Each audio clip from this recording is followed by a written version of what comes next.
Bismillahirrahmanirrahim. Can you hear me? Hati boleh dengar? Hati has to unmute. Has to mute. Okay, Bismillahirrahmanirrahim. Assalamualaikum warahmatullahi wabarakatuh. Let us make a count. How many already in Zoom now? How many students? I want to see number of students. So we have about, let me check participants. Berapa? 41. So some of the participants are staff and some are PG students. Ahlan wa sahlan bikum, especially to the students. Thank you very much for joining us. I guess we can start now. Let us begin with Al-Fatiha.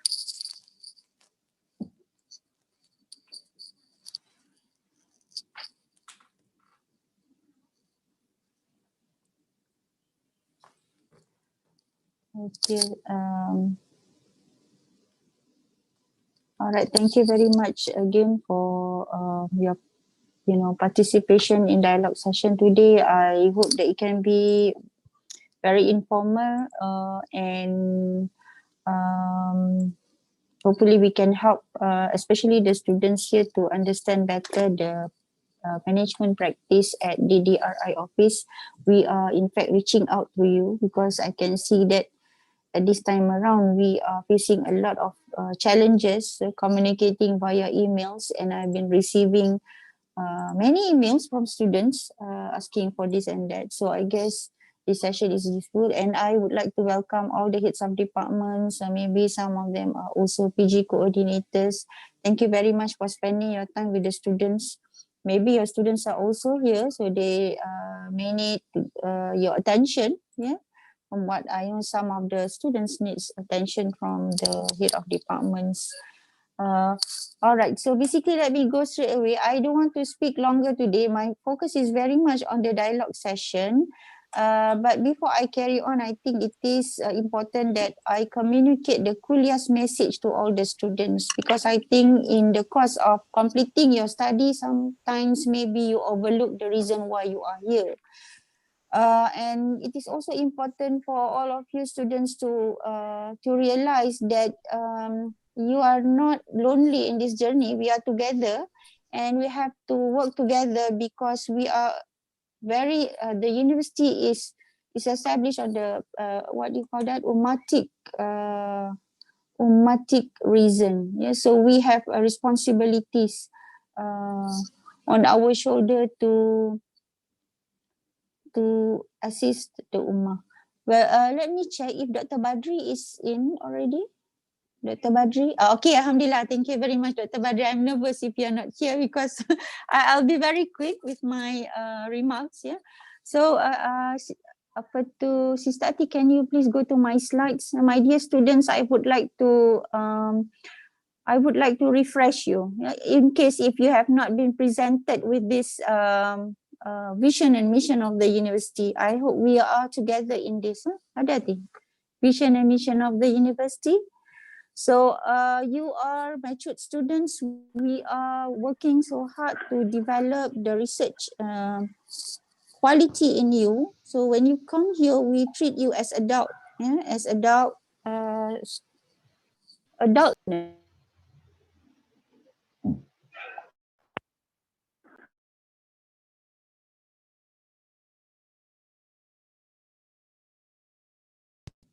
All right. I'm sorry. So we intend to develop in you the characteristics of a good researcher. Yeah, we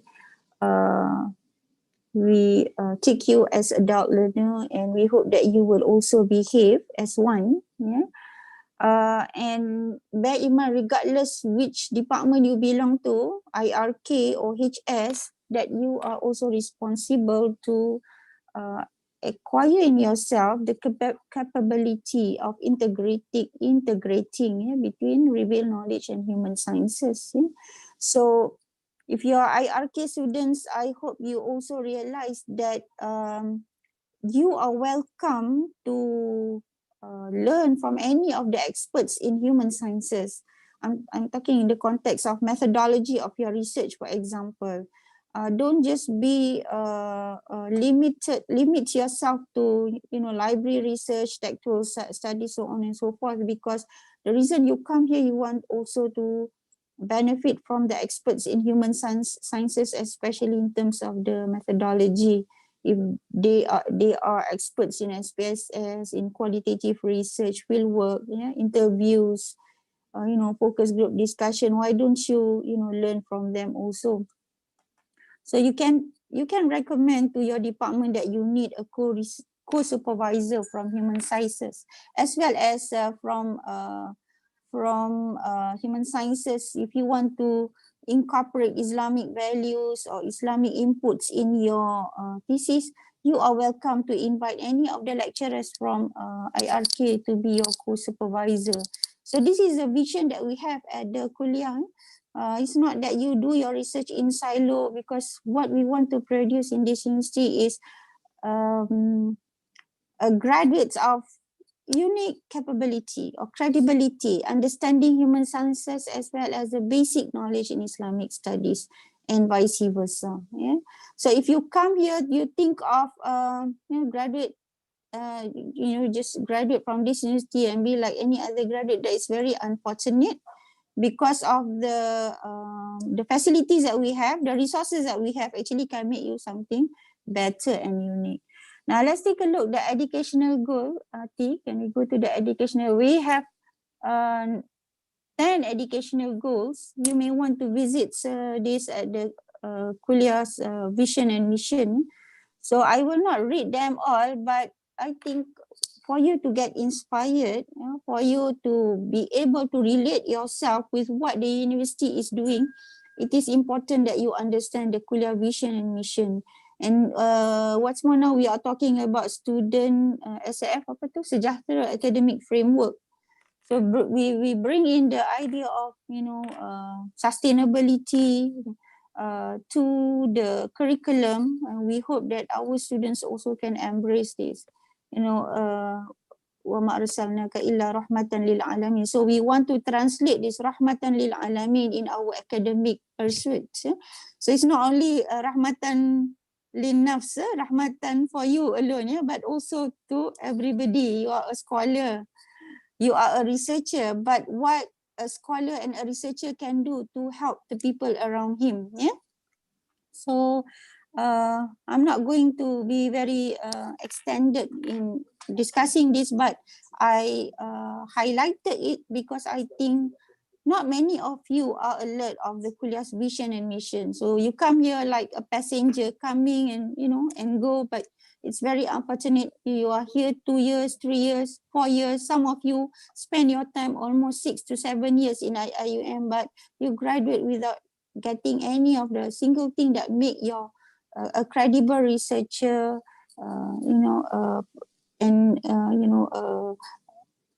benefiting from what we have to inspire you. Yeah. Okay, so this year, next Sati, this year we are going to, to move to 2021. Yeah? But next Sati, but this year the tagline of the Kuliah, if you can see it, nurturing community-oriented holistic scholars and students for sustainable future. I don't know whether you are alert of this, but for some of you who have emailed me, I have this tagline under my signature. So I hope we are all inspired by this, that we want to develop in ourselves a criteria that is capable of benefiting others. And finally, many times when students, email me, I will always say, hey, can you go to the CPS website, go to the DRI website, and be alert with the PG policies and procedures. Why? Because many of the things that you are dealing with are actually answered in the PG policies and procedures. Yeah, so sometimes I cannot understand why you are not alert with certain regulations, but I guess maybe because you have never give yourself the chance to look at these procedures, PG policies and procedures. So I take a lot of time reading the policies because, sometimes students contacted me asking this and that, and I have to explain to them, explain to you one by one. But I believe if you want to make sure that your study here is a smooth sailing one, you need to understand the policies. Yeah. Later on, when Sister Ati Mazilawati discuss about the processes that we have at the office, and you will understand the difficulties that we are facing, the challenges that we are facing. And also, I would like to, I bring Associate Professor Dr. Badri here because we want also to explain this to the students. I wish I can bring some of the examples of the thesis to give you the flavor of what quality of thesis that we are having at the kuliah. So you will be able to see the real examples of what do we mean by a quality thesis. But I think it is also important for me to treat these works as confidential and to, to look after the good name of the person who, who did that research. Yeah?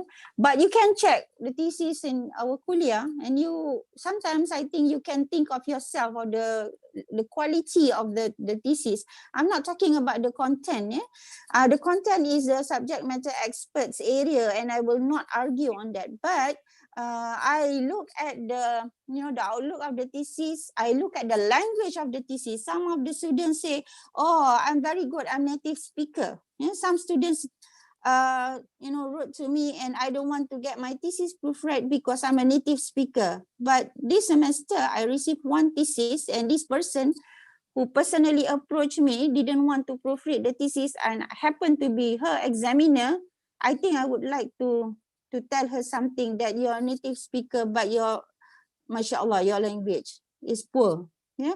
So bear in mind that we are talking about academic thesis here, not writing on your Facebook, not writing on your blog, that you can just write whatever things you want on your academic book, on your thesis. And bear in mind that your thesis will be read all over the world today. Yeah. So I don't want to prolong my discussion. I would like to invite Dr. Badri. We just go straight away to the agenda. I would like to invite Dr. Badri to explain to the students with regard to the proofreading, formatting, and abstract checking, so on and so forth, because I think this is the newly policies that we adopted at the kuliah starting from this semester, and there are many inquiries and questions from the students. And for your information, students, we have brought this to the several meetings since June. Yeah. We have brought this to KPGC, Kuliah Postgraduate Committee meeting. We have brought this to Kuliah Management meeting. We have brought this to the Kuliah Board meeting. And if you are questioning the credibility of these 3 sittings, I think you have a lot of problems dealing with the Kuliah. Yeah. So let's listen from Dr. Badri and see what IM Academy is trying to do to help you with regard to the quality of your work. Yeah. Thank you very much, and Assalamualaikum warahmatullahi.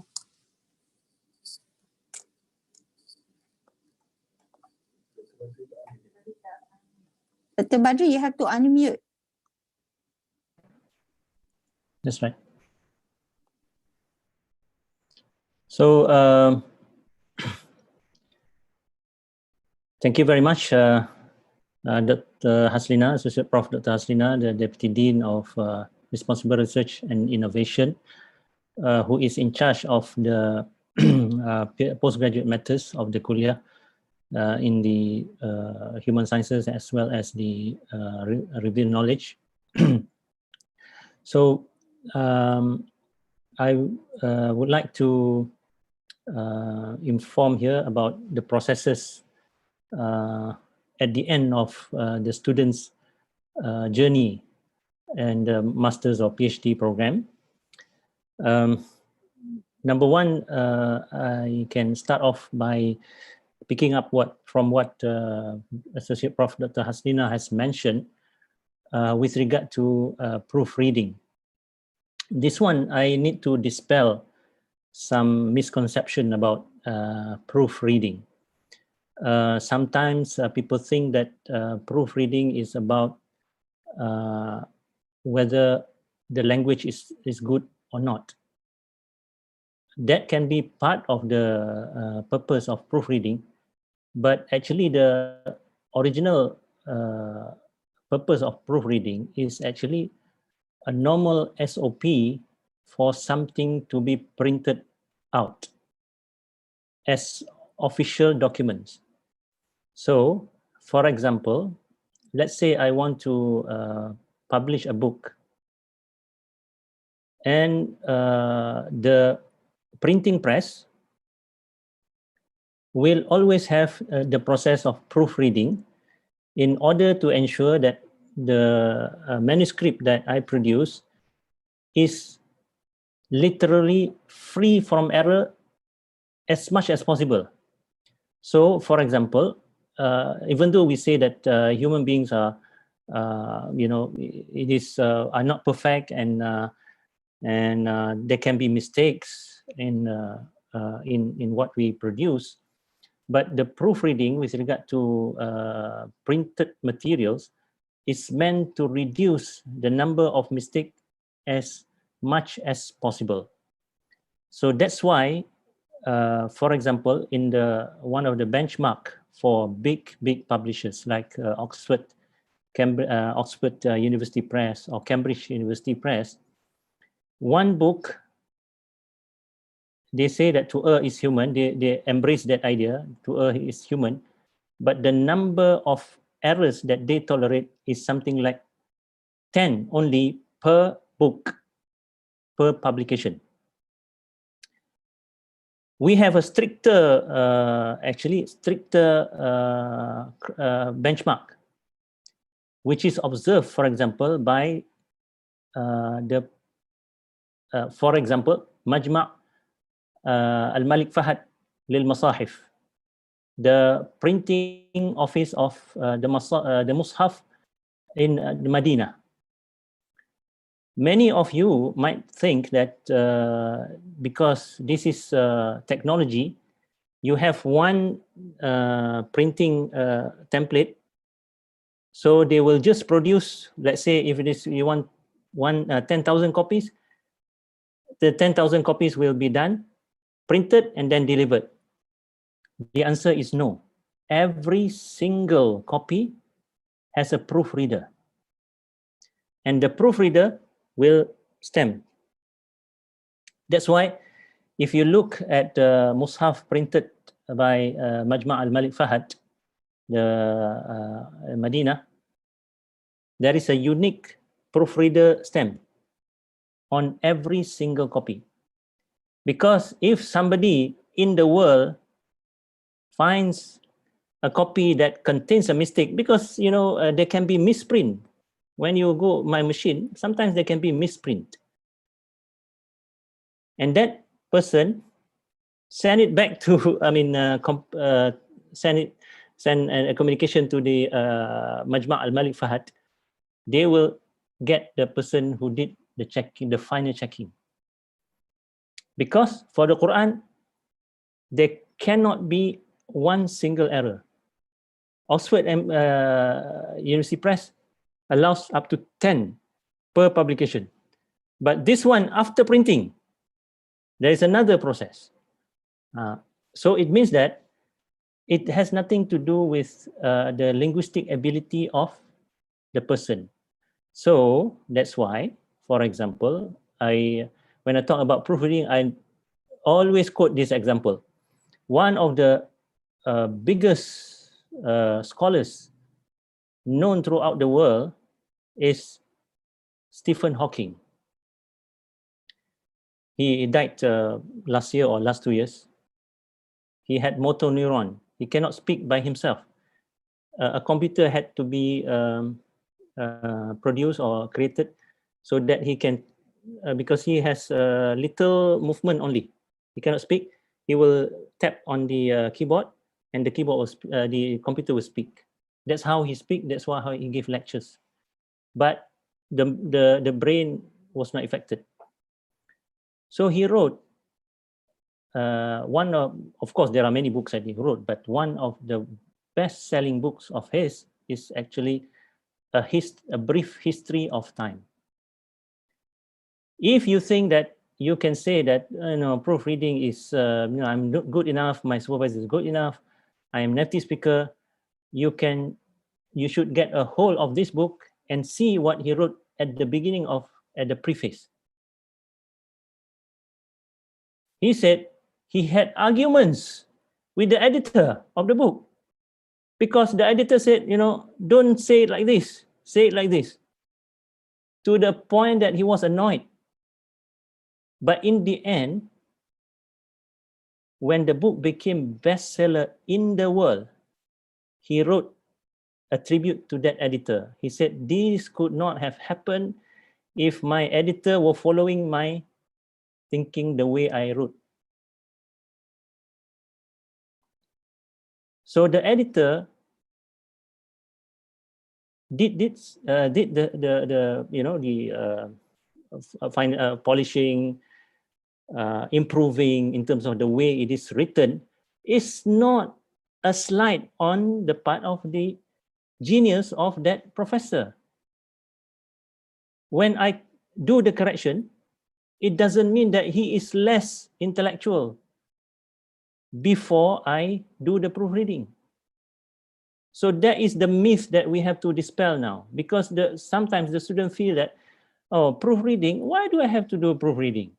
My language is good enough.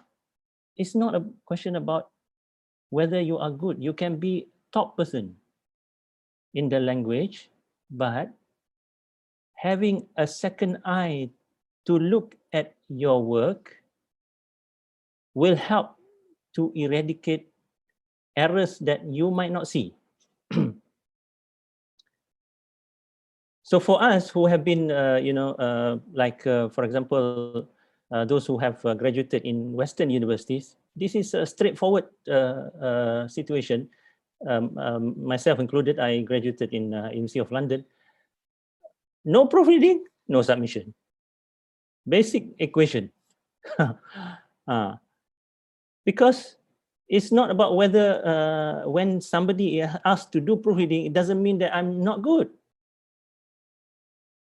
The proofreading process is meant to try to eradicate errors as much as possible, so that if possible there is no error at all, if possible. So now the kuliah, and I also a member of the kuliah. Of course, I laud this initiative, regardless of my involvement with IM Academy. Even if IM Academy is not involved in this process, if the kuliah wants to regulate the process of proofreading and editing and all these things, to make sure that it is ingrained in the mind of the student, in the mind of the researchers, in the mind of the writers, it is actually a good move, whether IM Academy is involved or not involved. This is the point that is very, very important to be understood by the student, especially if we care about quality. So now the situation here is that for those students who have not come towards the end of the writing process, so what you need to do is that you have to plan in advance. You cannot think that, okay, I have to submit the work, for example, by 31st of December. So I'm going to finish my work on 20th of December so that I have 10 days for proofreading. No, that's not right.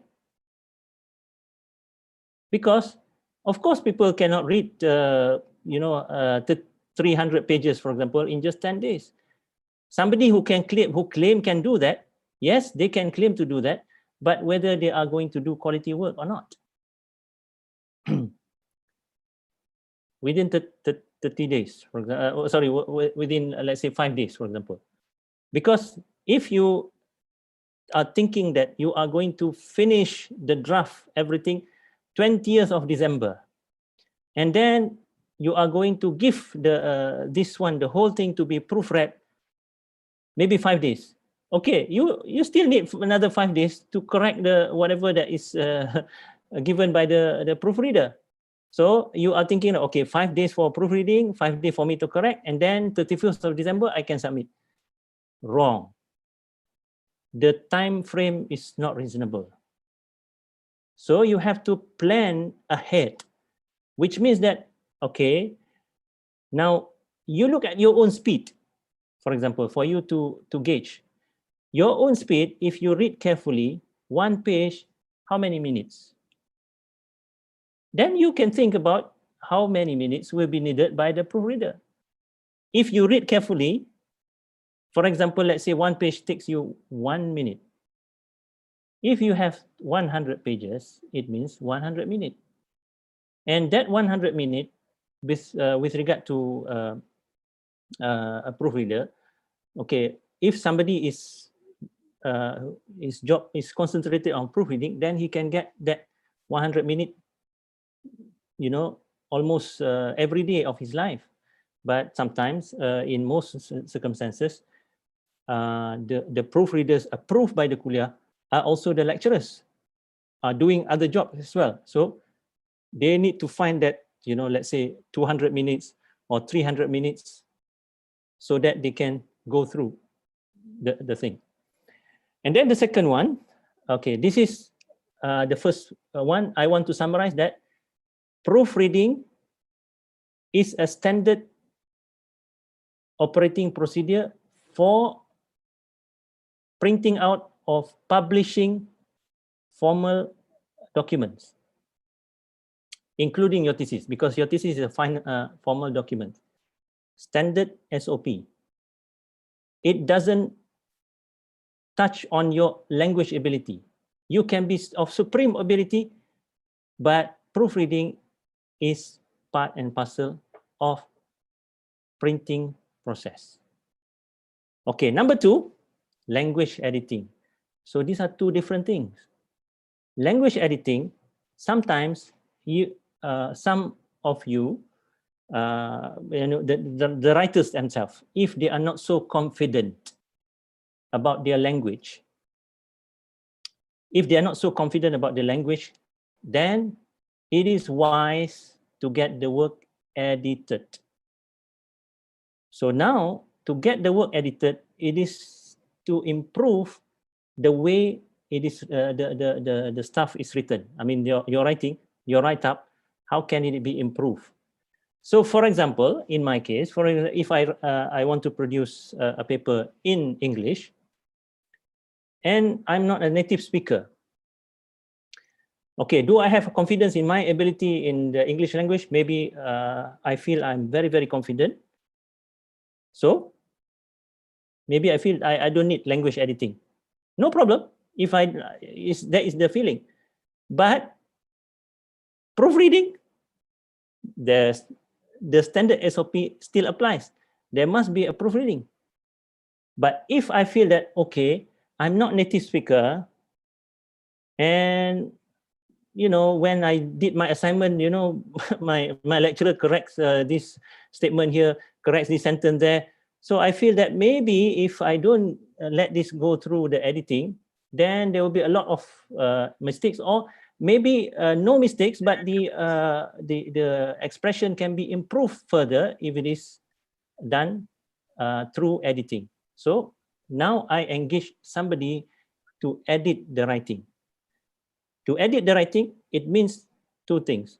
One, the editor will point out where he would like to see improvement. Number 2, he will give suggestion. So this is different from proofreading, because in proofreading, what is going to be stated there in the marks, when the proofreaders mark, they will mark where they feel that there are mistakes. For example, if you have missing comma, or there is a sentence that you didn't put the full stop, or there is a missing apostrophe, or a missing quote marks, or maybe there is a repetition of word like the, because you as a writer, you don't see it anymore, but a fresh eye see it. Okay, you have to double the there. or maybe there is a missing word. You the meal delicious. The meal delicious, but because you are the writer, you have read so many times, what your mind reads is the meal is delicious. The verb to be is there, but the proofreader, because he's looking at it with a fresh eye, he will see that there is a missing word there. Should be is. So he will mark there. When he marks, then you look at it again. Oh, I have to add is because I forgot to, by mistake, I didn't include. Maybe some spelling errors, for example. So now students need to understand proofreading and editing are two different things. So now, what is compulsory? Compulsory is the proofreading. Editing, now editing, if you feel that you are confident, you don't want anybody to do the editing for you, it depends on whether you are making a good judgment of yourself. Sometimes we have a syndrome in Malay we call syok sendiri. We feel good about ourselves, but actually we're not so good. So we have to be careful about that feeling. We feel it is good, but actually it's not so good. So now it is good for the student themselves, regardless of academy, to get their work edited. Now, how do you want to get your work edited? If you care about quality, get the work edited, because you are going to write in English. How many native speakers in our in this university? How many native speakers in Arabic, for example? Even native speakers make mistakes, because Arabic grammar is not that easy. So many Arabs struggle with Arabic grammar, in actual fact. So it is a good policy for you, regardless of regulation. If you care about quality, you get your work edited. Now, the issue here is that, are we talking about monopoly? If you want to get your work edited, all must come to academy. We are not saying that, and the kuliah is not saying that. If you are prepared to give the work to somebody who is reliable in terms of editing outside the university, no problem. We are not going to monopolize that. So this is another thing that the student need to understand, so that they do not think that, the kuliah pass it to academy want to control everything. Becomes like Al-Qayyum, controls everything. No, the answer is no. We want to ensure that we implement the amanah, the trust given to academy by the kuliah. So the trust has been put on us. We have to deliver the trust. We have to implement the trust according to what the kuliah give us. But the kuliah, number one, the kuliah want the students to observe quality. And to observe quality, one of the things that ensure quality is to get the work edited. By whom? Up to the student. Whether they want to come to academy, they want to go to somewhere else. That is not something that academy is going to monopolize. No. The other one, then after you get the work edited, then you come to another stage, that is proofreading. Proofreading, as I mentioned to you, regardless of your confidence, nobody should stay away or should run away from proofreading, because proofreading, as I mentioned in the beginning of my presentation, is an SOP for publishing formal documents, nothing to do with whether you are confident about your ability or not. So if your piece is good, what is going to be the proofreading? What will be the proofreading process be? the number of red marks in your piece will be very, very small. But the point is that, and then you can say, in hindsight, you can say, oh, you see, my work is good. That's why I said, that's not the issue, because now it has been verified to be good. Previously, it's not verified because you feel it is good. But if after the proofreading process, not many red marks are there, so it means that you can say, Alhamdulillah, it means that what I feel is actually according to what is reality, because there is somebody else who has verified that. And that is the reason why proofreading is compulsory. Again, is academy going to monopolize this? The answer is no. If you want to get the proofreading by the professionals outside IUM, and I can mention one that is approved by the Kuliah, Proofreaders United. There are some in the Proofreaders United who give good rates. You want to get their services, the Kuliah have no problem with that also. So we are not, Academy is not going to monopolize this thing. But the only thing is that the Kuliah requests that the verification of all these things, whether the proofreading has been done, the formatting is good, this is the part that needs verification from IUM Academy. So now, what is the implication of that to the students' work? I come to, I would like to, at this point, I would like to share my screen.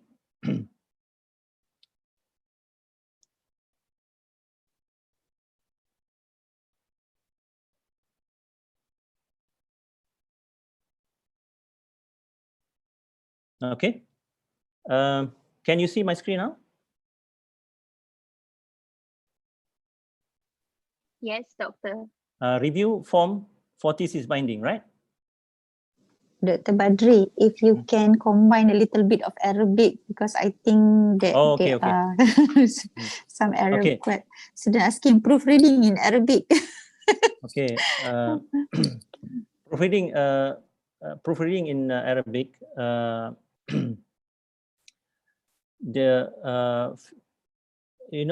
In Arabic there is one term that is tahrir, that is editing. Editing, yeah. Yeah. The other one is tadqiq al-musawwada, النسخة الضوئية. If we want, okay, إذا أردنا أن ننشر كتابا مطبعة بعد تحويل الذي كتبناه، تحويل المخطوطة إلى تنسيق لأجل الطباعة، هنا في هذه المرحلة سيسلم النسخة إلى مدقق. هذا يدقق النسخة، يسمونه نسخة قبل النشر. فهذه النسخة تمر بهذه العملية للتأكد من سلامة النسخة من الأخطاء قدر الإمكان، بمعنى محاولة إزالة كل خطأ ممكن من النسخة التي ستنشر فيما بعد.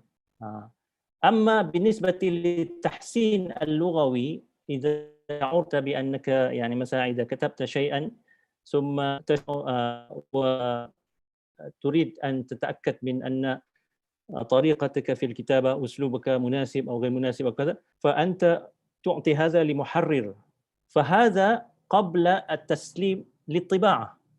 فهذا هو الفرق الأساسي بين العمليتين أو الإجراءين. Okay, نرجع إلى الاستمارة. We come back to this one. Review of thesis binding form. وعلى فكرة أنا okay, a bit of Arabic. I have prepared جهزت فيديو لشرح العملية باللغة العربية. فلذلك يعني بالنسبة لمن لا يستطيع أن يفهم الإنجليزية جيدا، فمن الممكن أن يأخذوا الرابط من الكلية لكي يشاهدوا الفيديو. فالفيديو تقريبا في فيديوهان تقريبا نصف ساعة للاثنين. Okay, so now review of thesis binding. Review form for thesis binding. هنا okay, sorry, you know, when you start mixing, then your mind get confused. All right. So the first one is the student information system. Student information. Okay, this one is actually after examination. What is meant after examination? For PhD, after Viva, and after correction of your thesis after Viva. Meaning that, for example, now you are going to do binding so that this will be approved by the Senate. It's not the first submission for examination. At that point, if you want to do editing before you submit the final copy and you want to do proofreading as well, it is a good policy. It is a good move. You want to do it, you want to do it with academy, you want to do it with somebody else, no problem. But what we are talking about here is the one for your final submission to be approved by the Senate, not for the examination.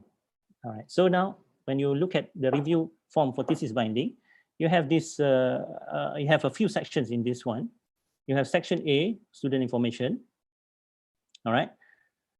And this one, you are going to fill up your information, your data, and then the approval by the supervisor or the post-supervisor, post-viva supervisor. So now, for example, if you have a thesis title, you have to put it here in Arabic or in English. And the one who supervised the correction of your thesis after the examination should put the signature and the stamp here. Okay. Now, we come to section C. This is for thesis written in Arabic. So the title will be in Arabic. So there must be somebody who approved this in Arabic. So this is going to be done by the kuliah. By the way, I can say that there is nothing in this form that is going to be signed by IIUM Academy. We only provide letter. I will show you the letter later on. All right. And then we come to section D. This is about the main supervisor and the co-supervisor, and if you have the supervisory committee, and then the name of the examiners, no problem. Now this part is checking format of the thesis or dissertation and approval for hard binding. Now I have not spoken about formatting, so I'm going to skip this for 1 minute. I come to this one. All right. Final submission. This is section H. Final submission. Before that, you have section G, which is approval of the submission of hardbound thesis or dissertation to be completed by the dean. So this is going to be signed by the dean. All right. Now, H, you are going to submit the hardbound. What do you have to submit for this one? Number one, you have to have also the CD with the PDF version of the thesis. Now here you have abstract, English and Arabic approval. This is the part that the kuliah would like to see an endorsement letter from IIUM Academy, which means that we have to check first.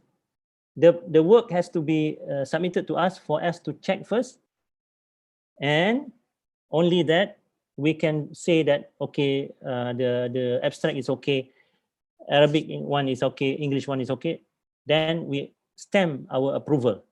Because when this is submitted to the CPS will want to see the what do you call the stamp of approval. So turn it in report. This one is by your supervisor. If you have the proof of publication, okay, you have to submit the proof of publication also. And then a photocopy of proof of publication. These are the things that you have to put together for the submission. And then this one, section I. So the kuliah will do the ticking. This one is going to be done by the DDRI office, the deputy dean in charge of the office in charge is the office of DDRI, Deputy Dean of Responsible Research and Innovation, who takes care of the postgraduate matters. So they will check whether, okay, do you have one hardbound and you have the dark blue binding or one soft copy. Okay, now you see, approval abstract. They are going to take this, but they are not going to take this unless if they have an endorsement letter from IAM Academy. Similarly, approval abstract academic. The kuliah will take this. The office, the DDRI office is going to take this, but they are not going to take this unless if you have the endorsement letter from IUM Academy. All right. So the deputy dean will sign here, and they will tick, okay, recommended for graduation. All right. So, but the whole thesis itself should be, of course, it goes without saying. It doesn't make sense for you to only proofread the abstract, but you didn't proofread the whole thesis. So it goes without saying. So that's why there is no separate item for that. The other thing that we need to certify at IAM Academy is what I skipped just now, whether the format is already according to what the university approved. Previously, this was done at the kuliah, but now the kuliah has entrusted IAM Academy to check all these things. And if we check, for example, we tick, we are okay, then we produce an endorsement letter. You know, what I mean is all the things are checked, like the cover page is correct, the title page is correct, the English abstract is where it's supposed to be, Arabic abstract is where it's supposed to be, the approval page is there, it's not missing, the declaration page is there, dedication, all these things are according to a proof format as laid out by the university. Now, after checking this, IUM Academy, again, we provide an endorsement letter. An endorsement letter saying that, okay, we have checked this. Only after we have done that will the kuliah sign over here. So IUM Academy is not going to sign because this is the responsibility of the kuliah, but the kuliah has entrusted Academy to check all this before they sign. So it is important for you to understand all these processes and to have in mind to plan ahead about how much time you are going to take for all these things to be settled. So you should not underestimate the time needed for all these processes. Okay, now there are some issues that I would like to share with you, because there might be some confusion among the student about some of these. Okay, I have mentioned to you, I have spoken at length. I'm trying to emphasize there is a big difference between proofreading and editing services. There are two different services. The students should not confuse between the two. Likewise, this one, formatting and proofing for format. Okay, in our form, when you want to get IAM Academy service, there is a form. In the form, there is one part that is formatting. The other part is proofing for format. I will come to this in a moment. I have shown to you the review, the review form. You see here, review form for thesis binding. Okay. It means that there was a mistake. The language is okay, but mistake in terms of the name. So, for example, this is the thing that proofreaders would underline. Okay, there is a mistake here, missing word. Review form for thesis binding. Okay, it must be signed by the Kuliah administrator. I have mentioned to you. In this form, IIM is not going to sign anything. The Kuliah official will sign, but before the Kuliah official sign, they will look at the endorsement letter by IIM Academy. This one, very important for you to, very important for you to take note of so that you plan ahead. You cannot have proofreading, translation, editing, all at the same time with proofreading. تدقيق المسودة والتحرير اللغوي والترجمة في وقت واحد مع التنسيق للملف في الوورد مثلا. لماذا? Why? For the obvious reason, because if you proofread and you get the work edited, there will be corrections.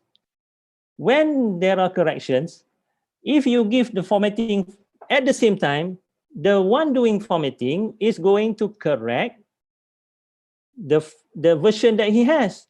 Now, if you do all these things at the same time, what will happen is that you are going to lose more money, because after you have corrected your document, the formatting is going to go away. Then you have to either do the formatting again. That is the likelihood. You have to do the formatting again. So that's why you must ensure that, if you look at the sequence, you have to do editing first. And then if you need, because our UMC require for those in writing in Arabic, you have to have English translation of the abstract, or those who writing in English have to have Arabic version of the abstract. So get the translation done. When after everything is done, go for proofreading. After proofreading, you will get where you need to do the correction, is missing word or missing comma, missing colon or things like that. Then only after you have done the correction for all these things, then you only go for the formatting service. All right. So now, what is the difference between proofing? I will put a different color here. Proofing for format and formatting. Now, proofing for format is like proofreading. So it means that basically it is okay already. Generally, it seems okay, but you just want to get it verified in case there are errors and mistakes.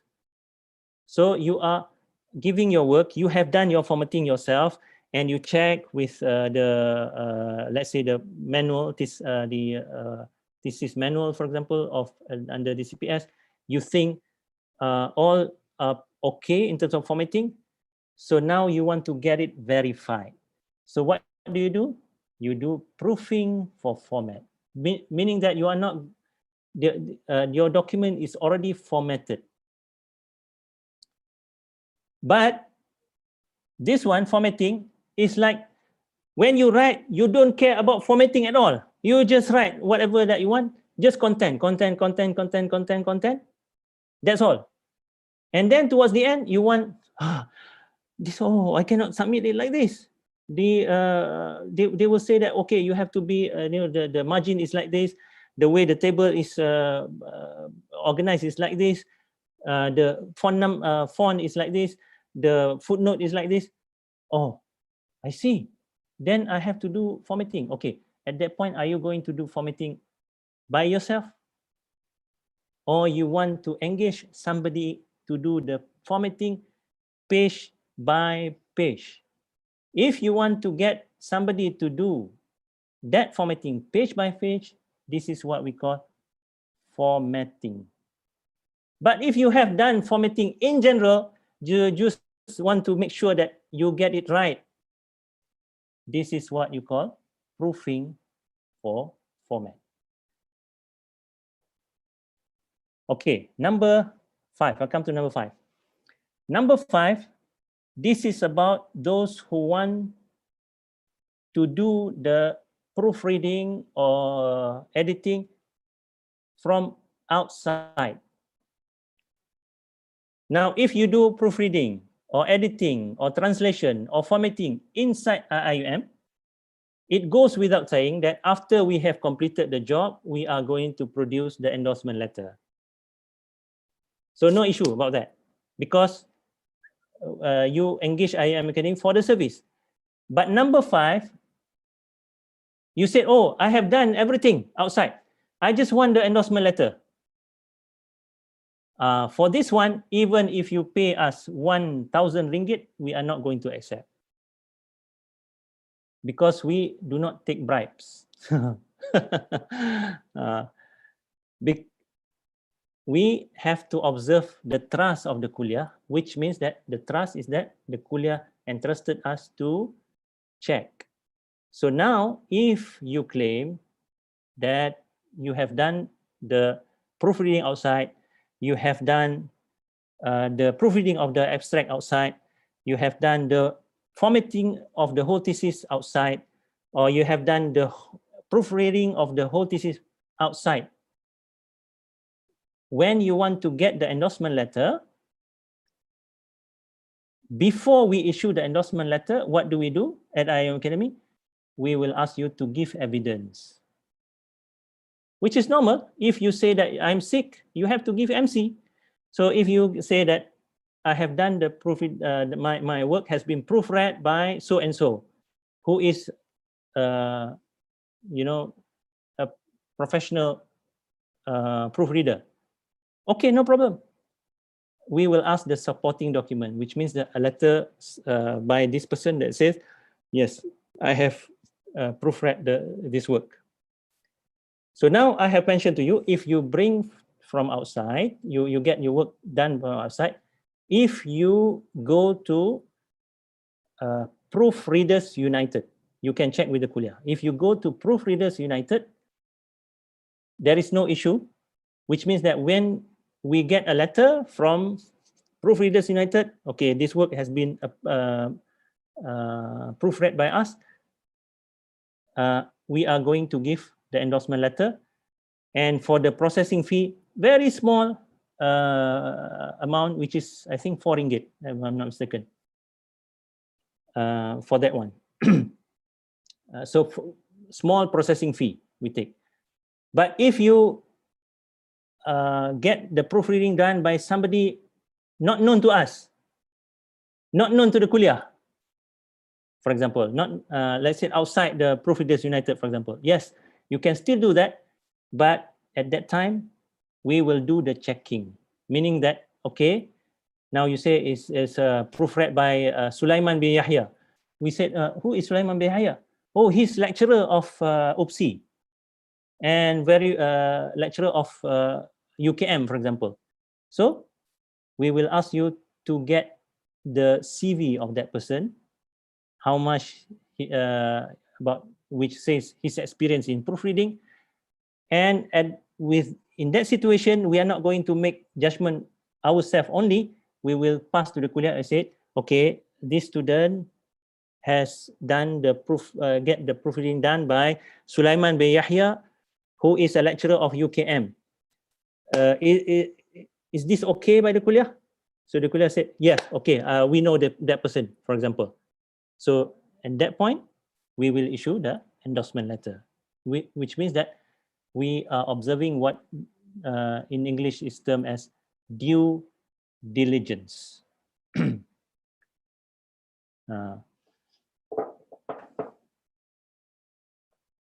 So similarly, if you just want to do the abstract, okay, if you get the you get the abstract to be proofread by IM Academy, so you don't need to pay additional fee for endorsement letter. But if you do it from outside, yes, we charge a small processing fee in order for us to provide the supporting letter. I hope this has make it very clear for you what is involved in this, and I think I stop here. If you have any questions, then stop share. I can take questions, inshallah. Thank you very much, Dr. Badri, for the very extensive explanation. We have one question just now. Are we supposed to be doing the proofreading and formatting services? So for those who just joined us, please take note that Dr. Badri is the covering director. I think covering director, is it, Dr. Badri? Covering dean or director? The covering dean, yeah. Covering dean of IIM Academy. He was explaining to us the process and procedures. Yeah, so for the detail, you visit Deputy Dean Responsible Research and Innovations website. You will get the link to the services. Do you have the Charges at the IIM Academy? Do you have that special page also, Dr. Badri? Yeah, in our website, we have included that in our website. Okay, and you can go also to IIM Academy. So thank you very much. Ati, should we go to the Q&A first on IIM Academy? Okay, so now before we go to the next agenda, I would like to open up the session for Q&A with Dr. Badri. So Dr. Badri need not to wait for the other sessions on Q&A. Okay. Please, I would like to welcome students. You can also ask in Arabic. Dr. Badri is bilingual, trilingual. Oh, I don't know if you can speak other language, French. Okay? Please, we give you opportunity to ask Dr. Badri. Okay, let me share once again, because the office was before.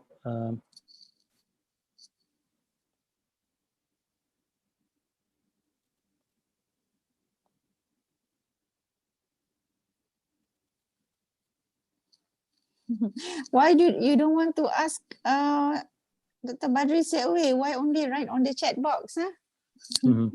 Student is asking how much is the services. This is you can get from the website.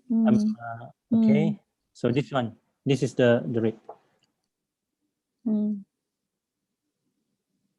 Can you see the rates now? So if you want to do proofreading with Academy, it's 6 ringgit per page. If you want to engage IIM Academy for editing, is of course much more, because the work is more.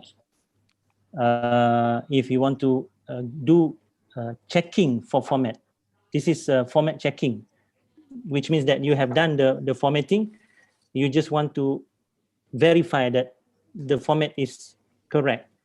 So this is thing for format. But if you don't do anything, you want to start formatting from scratch. You want Academy to do it page by page. So it's going to be 120 cents per page. Translation is 45 ringgit per page. Endorsement.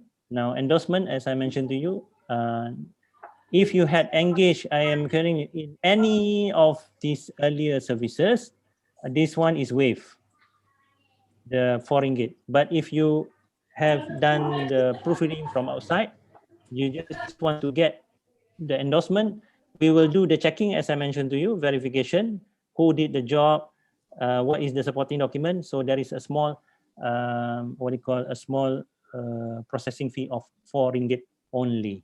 All right.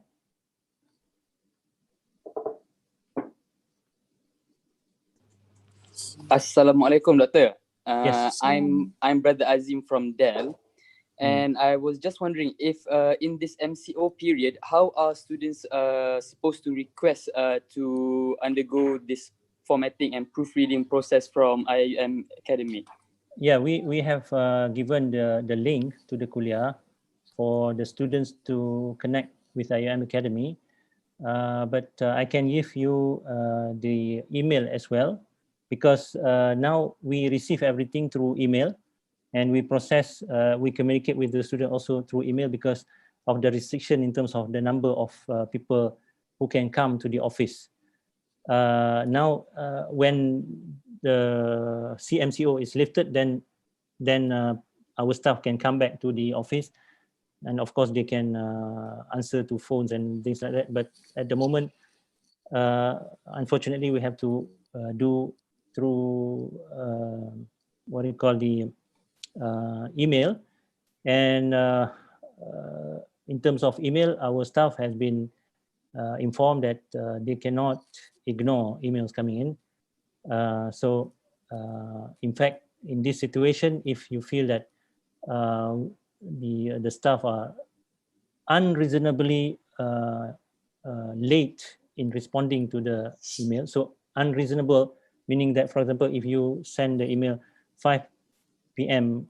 Friday and you expect the answer to be on Sunday or something, please, we have rahmah for people to have rest. So, but 5 p.m. On Friday, Monday lah. Monday still no answer, then you can write another email to remind. But let's say if you still don't you can talk to the kuliah, and the kuliah will speak to me. I address the issue with the student. But beforehand, we have also made it clear to our staff, we need to facilitate for the student, we need to help the student. So we don't want delays in answering or responding to emails. So walk-in, we cannot do walk-in at the moment because of the issue of the COVID situation. Yeah. Sorry, So, Doctor. Can I add something? Yeah. Yes. Please. Who is that? Yes, I'm Yas here. Yeah. IAUM Academy staff. Yes. Okay. Please. Yes. Okay, actually, Yeah. you can contact us using our office number, because our office number is linked to our handphone number.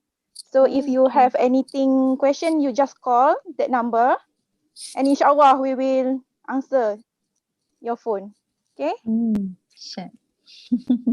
Okay. So the email is this one. I have put it in the chat box. And yes, what is the office number? Office I will number, type. hold on. I don't remember. I cannot remember so many. Okay, 03 6421 6421 3081 or 03 6421 6612. 6612. Okay. So there you have it Yes. in the chat box. Yeah. Mm. 64213081 64216612. Time frame, Thank you, Doctor. Badri? One question about time frame for proofreading. Normally Okay. 1 month, Dr. Badri. Yes, can you respond to that? Can. The time Hold frame. on.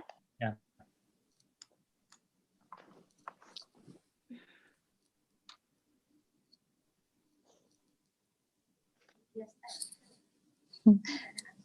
Yes, just answer yes. For the proofreading services, how the minimum period? How long is it? Okay, that one depends on how many pages. Okay, 1 to 2 pages, 3 working days. 3 to 10 pages, 5 to 7 working days. More than 100, 20 to 25 working days. More than 300 pages and above, 1 month. Okay. 25 to 30 working days. Okay. Proofing of format? proofing of Proofing of format. format. That one, Lana. Basically same, but maybe less than because that one our waiter just say just look overall. So maybe 1 to 2 pages, 2 to 3 working days. More than that, 100 to 30 pages, maybe 15 to 20 days. This is for formatting, not proofing. Proofing for format. Proofing for format. Proofing. Proofing.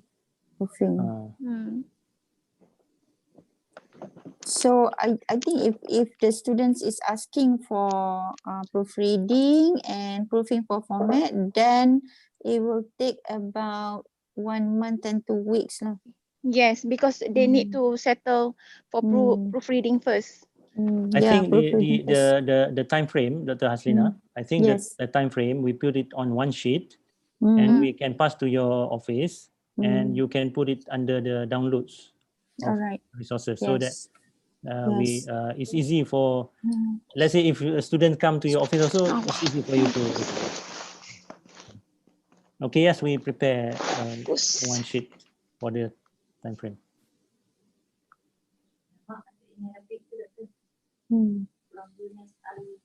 Brother Yunus is asking Dr. Badri. Okay.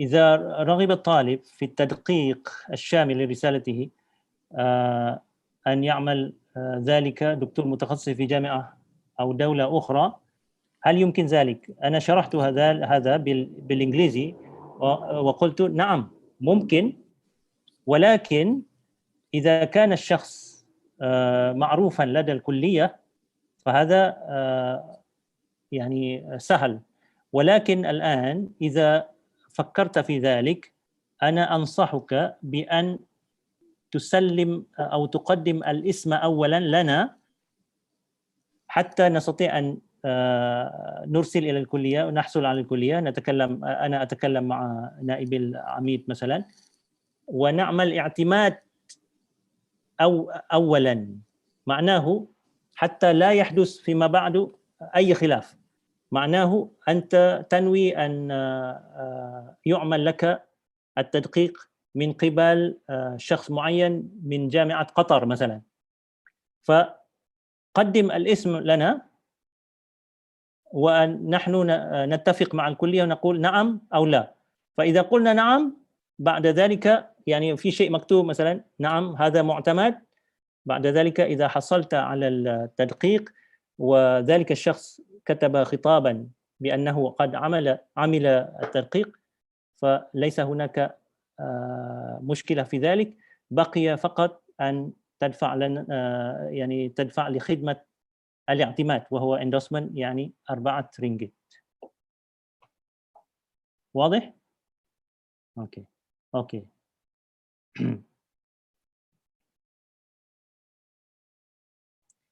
So if you would like to get services from outside, the one that is already confirmed acceptable to the kuliah is by Proofreaders United. I will write the chat box, Proofreaders United. So if you get your work edited or proofread by Proofreaders United, you bring us the letter. We don't ask the kuliah approve or not, okay or not, who is the proofreader? No question asked about that. You just fill up the form for endorsement, pay the small processing fee, and we give you the endorsement letter. All right, so I think thank you very much, Dr. Badri. Now it's at 4 p.m. is it? Yeah, 3:45. 3:45. 3:45. Do you have class or anything after this, Dr. Badri? By 5, I have class at 5 p.m. All right. I don't know what this question. Do you have others already approved for Arabic and English researchers? What do you mean by this question, sister? Yeah. What is this question about? Assalamualaikum, Doctor. I have a question about the language editing. I'm Hafizah from Arabic Department, PhD student. If I submit the thesis partially by chapters for language editing, is it accepted? Okay, now this one, this is you know, what I mentioned is just now is the service after Viva or after master's examination, because that will require the signature and all this thing. Now, what happens before the submission for examination? This is you know, the interest of the student to improve his work.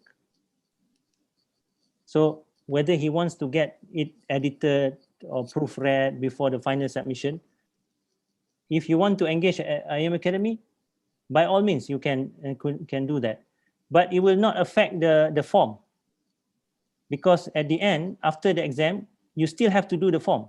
Because what happens after the exam is that you normally, most of the student will need to do correction. So we cannot just based on what was submitted before the exam. You got what I mean? All right. Yes, Doctor. I mean the language editing before Viva. Before Viva, if you want to get it done page chapter by chapter, no problem. All right. Okay. The kuliah does not require you to do that, but because of your own interest to improve the quality of your work, you want to do that. There is no problem with that.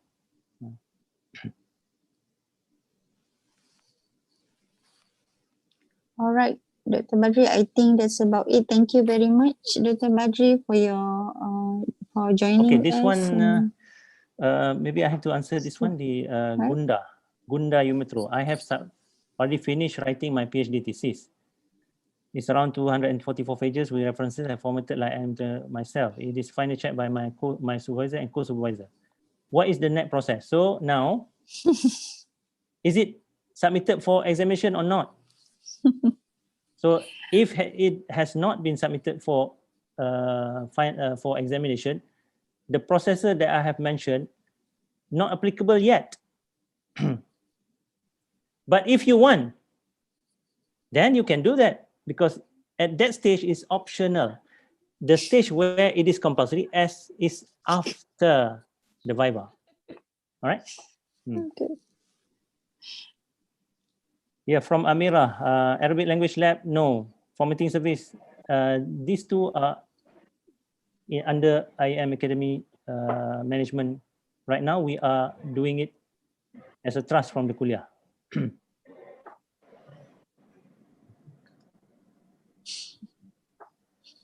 Thank you, Sister Sakina.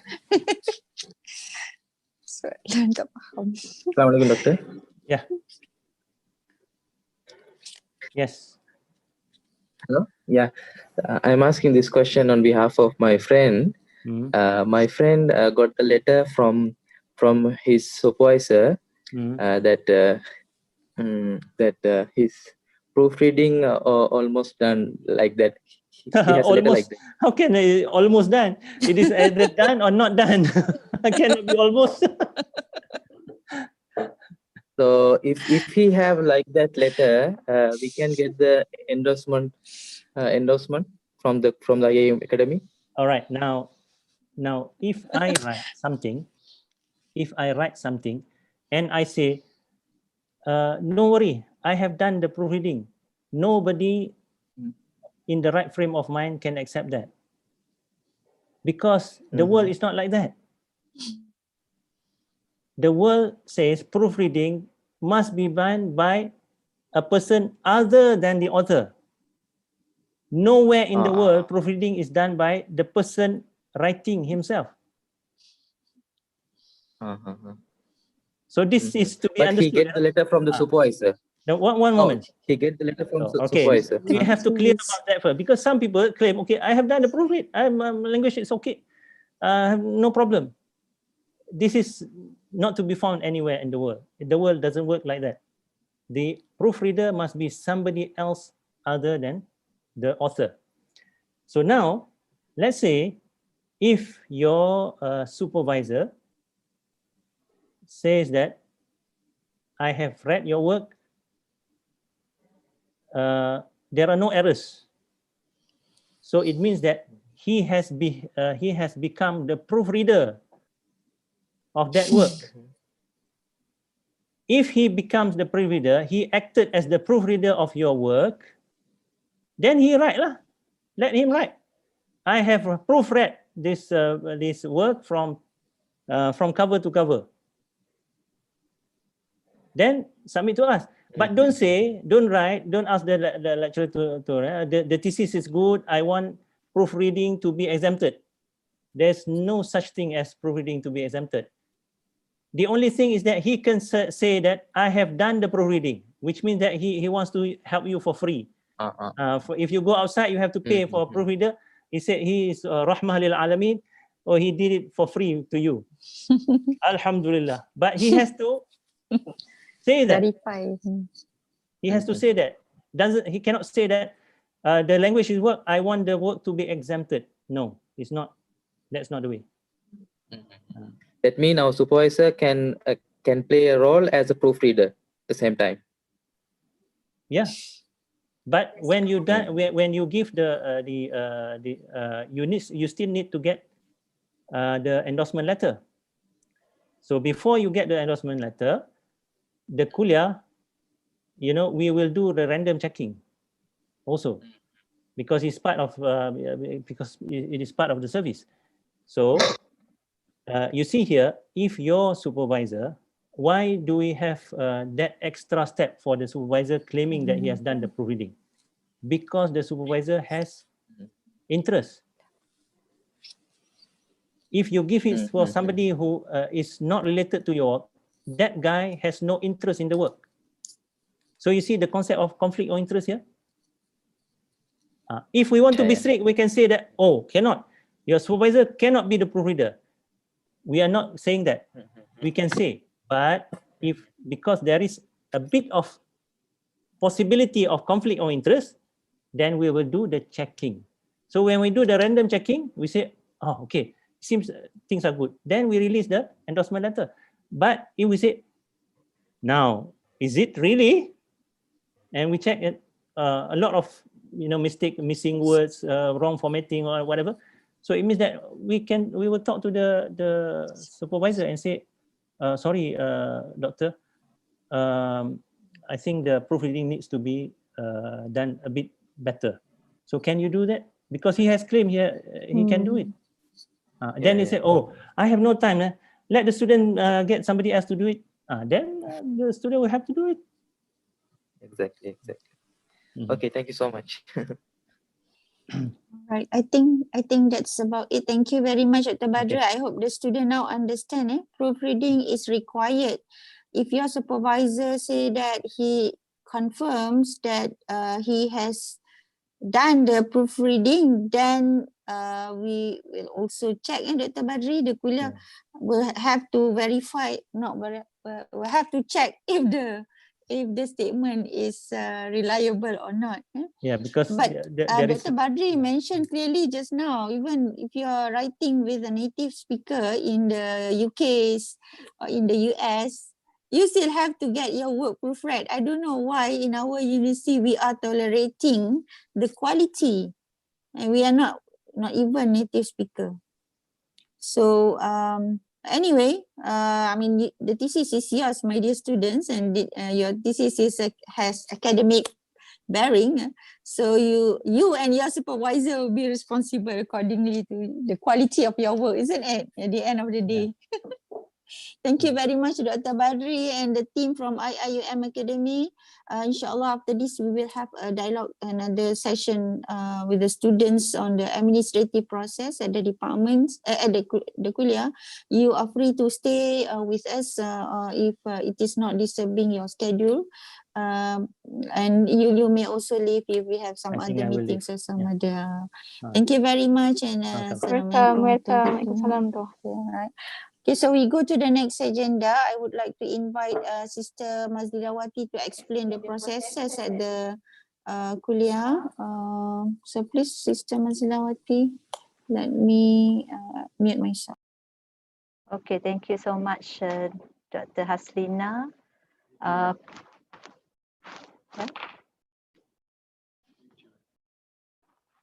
Video? Can you hear me clearly? Yes, very clear. Okay, thank you. Yes, very clear. On the administrative part, I will share with you on our new, this is from fresh from oven, yeah? Our new org chart of the office. Okay, the new organizational chart of this office effective from 1st December. Okay, if you can see from here, from this chart, we have Sister Asmanimi, Sister Nur Azian Zainul, Sister Haryani Marni, and also Sister Nur Azila Hussein. Okay, starting 1st December 2020, there's a two department will be taken care by Sister Nur Azila Hussein. This is for Department of Political Science and also Department of Usul al-Din and Comparative Religion. I think the rest of the other departments remain the same with the current person in charge. Okay. And then from this chart also, we share with you the extension number and also the email address of the staff. Because we want you to deal with the correct stuff from the beginning. Okay, because this is why we receive an email from one student, but from other relevant staff as well. So means that this student has emailed the same question to the few staff and officers from our office and also from other agencies as well, from CPS, from CELPAD, from other departments. Okay, so when we share with you with this chart, we hope that you know your PIC, the staff in charge of your department, and straight away deal with the staff. Okay, but then you have to bear in mind that whatever application or appeal that you want to submit to us, you have to email first. You have to go through to get the recommendation from the department before you can submit the form, or you can forward the form to our office for further processes. Yeah. And then this is on the new structure of our office. I want to share also with you the important websites. As a student, these two websites are very important in order for you to get the relevant information throughout your studies. Yeah. The first website is on the CPS website. From this website, there's a few and important URL or sites which is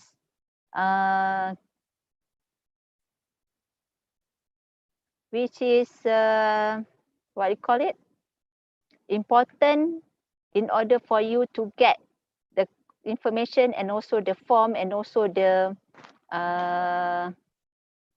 templates or guidelines for you to write and to submit the correct forms. Yeah.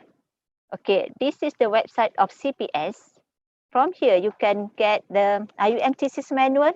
So just now we said that the student has done the formatting by him or herself, right? But then still you need to follow this manual in order for you to do the correct formatting from the beginning of your writing. Okay, and then this is the Turnitin software. Okay, after you finish with your writing, you have to get the guidelines from this Turn-in Insight. Okay, and then the publication requirement, and also the very important part is on the PG regulations that Dr. Hasina has mentioned from the beginning of her remarks on the PG regulations. Yeah. All right. CPS has come up with the Postgraduate Regulation Revised 2020, but then this is not the complete document yet. Okay, we still have to refer to the Postgraduate Regulation Revised 2015 because only part of the regulations has been amended and also deleted. So whenever you want to refer to the policy, we have to refer to these two policies because the policies regulations 2015 still in use. Okay, until CPS come up with the complete book, then only we can remove this PG regulations revised 2015. Okay, and then the important for you is the download form for students. Okay, from this side, this is all the forms that relevant to you as a student. Okay, from admission, from registration, from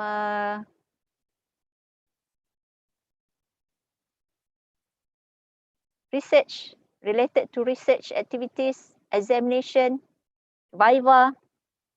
Okay, you can have all this in the CPS website. Okay, whatever forms that have in the CPS websites, there's also certain in our website as well, where we link the form to this CPS website. Okay, and then there is one, the regulation related to graduation and other services available at CPS. Okay, please make yourself regularly visit this website. Yeah, and then in CPS website also, if you click the home button, okay, there's a new announcement being made here. And then I want to highlight to you the very important, where is it? Okay. The important dates. The title is important dates. Normally it is in the home screen. They have just changed their layout of the website. Okay, never mind. You can search by yourself the important dates. Every semester, you have to have the copy of the important dates. There's two important dates, one for registration and one for examination. You have to have these two, both important dates copy for you. Okay, because there's stated the deadlines of each application, of each appeal, right? So I don't want to share more on the CPS website and all the content. And then the next website is our, oops.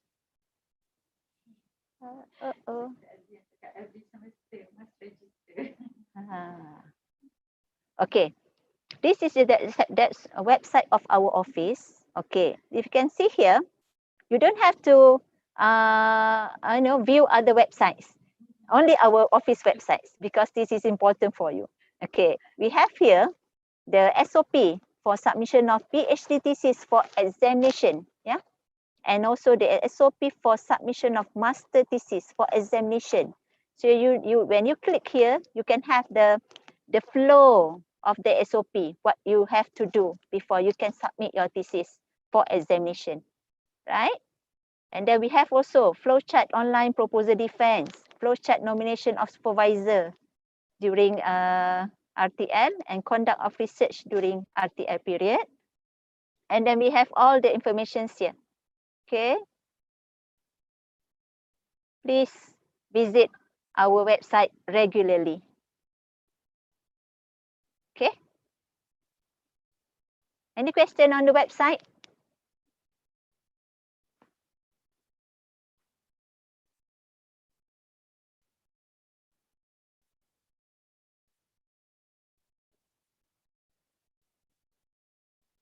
Ada respon?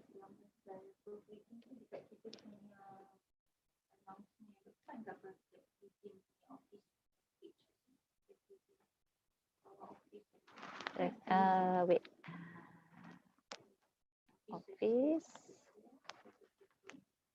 Accident. Are you with me? Are you still with me? Yes, yes. Okay. Yes, yes. Okay. I share with you the another a site which is important. This is our office site. Okay. Office of Deputy Dean. We have the information about the office, the staff at the office, and also the announcement regarding the proofreading, translation, related to services offered by IOM Academy. And this is the link where you can get the information about the services. Okay. All right. Another site from the Kuliah website is the resources. Okay. This is where you can get all the forms that I mentioned just now. Okay. From this site, there's several forms which has been revised and also just been endorsed in the Kuliah board meeting on 30th November. So the form has yet to be uploaded in the website, but then I have shared via email to the departments and also I've yet to share in the students WhatsApp group. But I've shared with the department in a PDF and also the Word format forms, yeah? Okay, there's a few item that I want to share with you regarding registration. For your information, as a student, either you do coursework only, mixed mode, or research only, you must register every semester until you graduate. All right? Let's say in the final semester, you intend to submit your thesis or dissertation for examination. You have to do it before 4th week of the semester. Okay, because students are allowed to register before 4th week of the semester end. Okay, let's say you submit the intention to submit research work in the third week of the semester. Okay, we have to table in the KPGC meeting, but then when you submit the intention, you have for master, you have 1 month to submit your thesis or dissertation. And for PhD, you have 4 months to submit your thesis or dissertation. But then you have to bear in mind, when you submit the intention in week 3, okay, if let's say 1 month, it will be until week 7. So if you submit your thesis in week 7, you still have to register in this semester.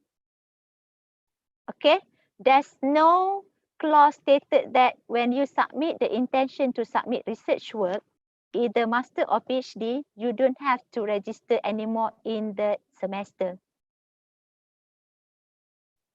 Okay, do you get me? Susah tak nampak orang. I just can see the site that I share, but I cannot see the people in the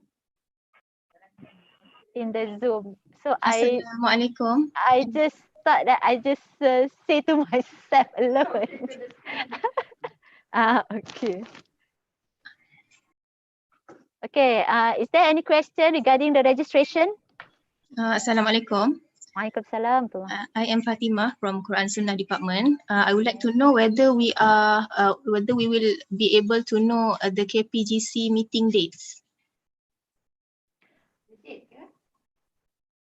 Dates of Okay, PGC meeting date. Okay, I think there's no secret for us to not to share the date with you. Okay, inshallah starting next year KPGC meeting, because KPGC meeting has been scheduled at the end of the year for the next year.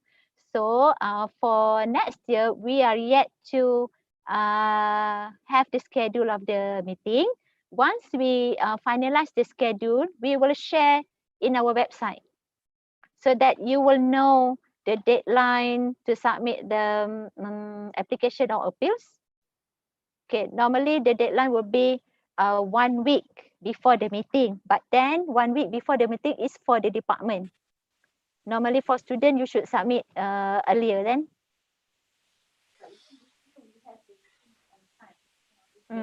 Yes. No.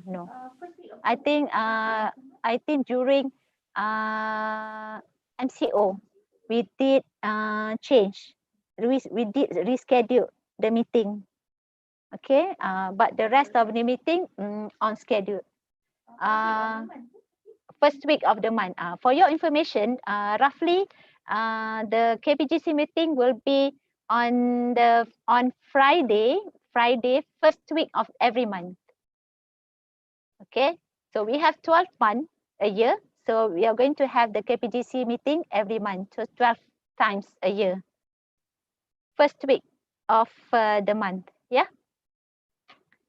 Like this month, we are going to have the KPGC meeting on this Friday, 4th December.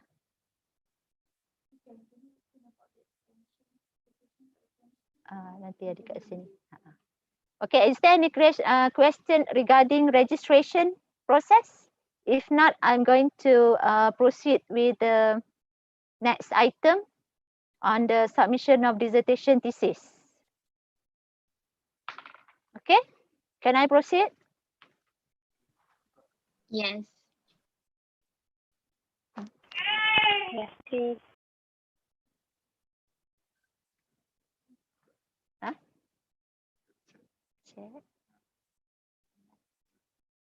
Check. Alamak.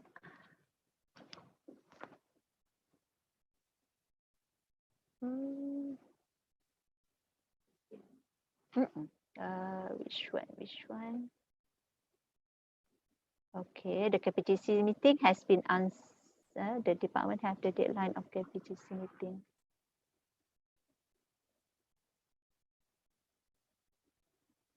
Office accept form only.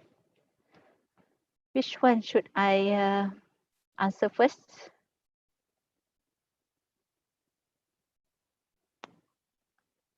I think the chat has been answered by my staff. We have Sister Azian there, answer your question. We have Sister Haryani. So hopefully my staff can answer question at the chat room so I can proceed with my presentation here. Okay. Okay, the next one I want to highlight to you is on the submission of dissertation thesis, where in order for you to submit, if you feel that you have finished with your writing and you want to submit your dissertation or thesis for examination, there's a few steps that you have to do first. Okay, first you have to submit to us the notification of intention to submit research work form, where you have to complete that form and submit to your department. Only that form. Okay, and then the department, once they receive that form, they will nominate the supervisors for you, and then they compile these two forms with the CV of the examiner, submit to our office for the endorsement in the KPGC meeting. And also we will forward that form, that table to CPS for UCPS approval. Okay, and then after the KPGC meeting, for Master, you have 1 month to submit your thesis or dissertation. And for PhD, you have 4 months to submit your thesis or dissertation. Okay, you have to keep in mind that for the submission of this document, you have to make sure that you have checked all the format and also the proofread. Because why? Because we have to make sure that this document will be read by the examiners. So we have to what we call it, to present the quality of our research in order to assist the examiners to examine the research work accordingly. Okay, we doesn't want to submit to them the research which have what we call it, typo error, that the language that we use is not up to the standard. Okay, so we have to make sure that the quality of our research is up to the standard for examination. And then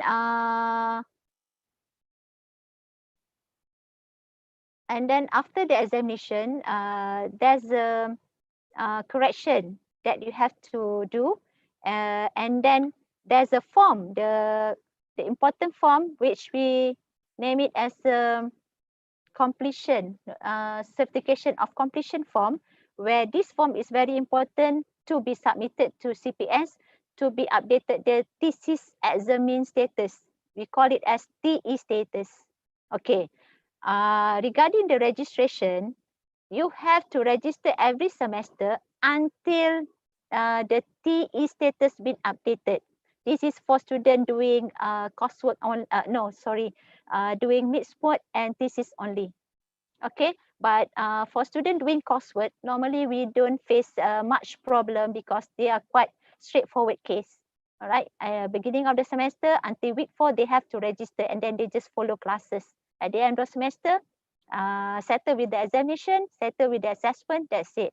Okay, but for student doing research mode and also mixed mode, it's quite complicated when they are start register the research proposal and the dissertation and thesis, because sometimes when you do research, that's the semester that you forget to register at the beginning of the semester.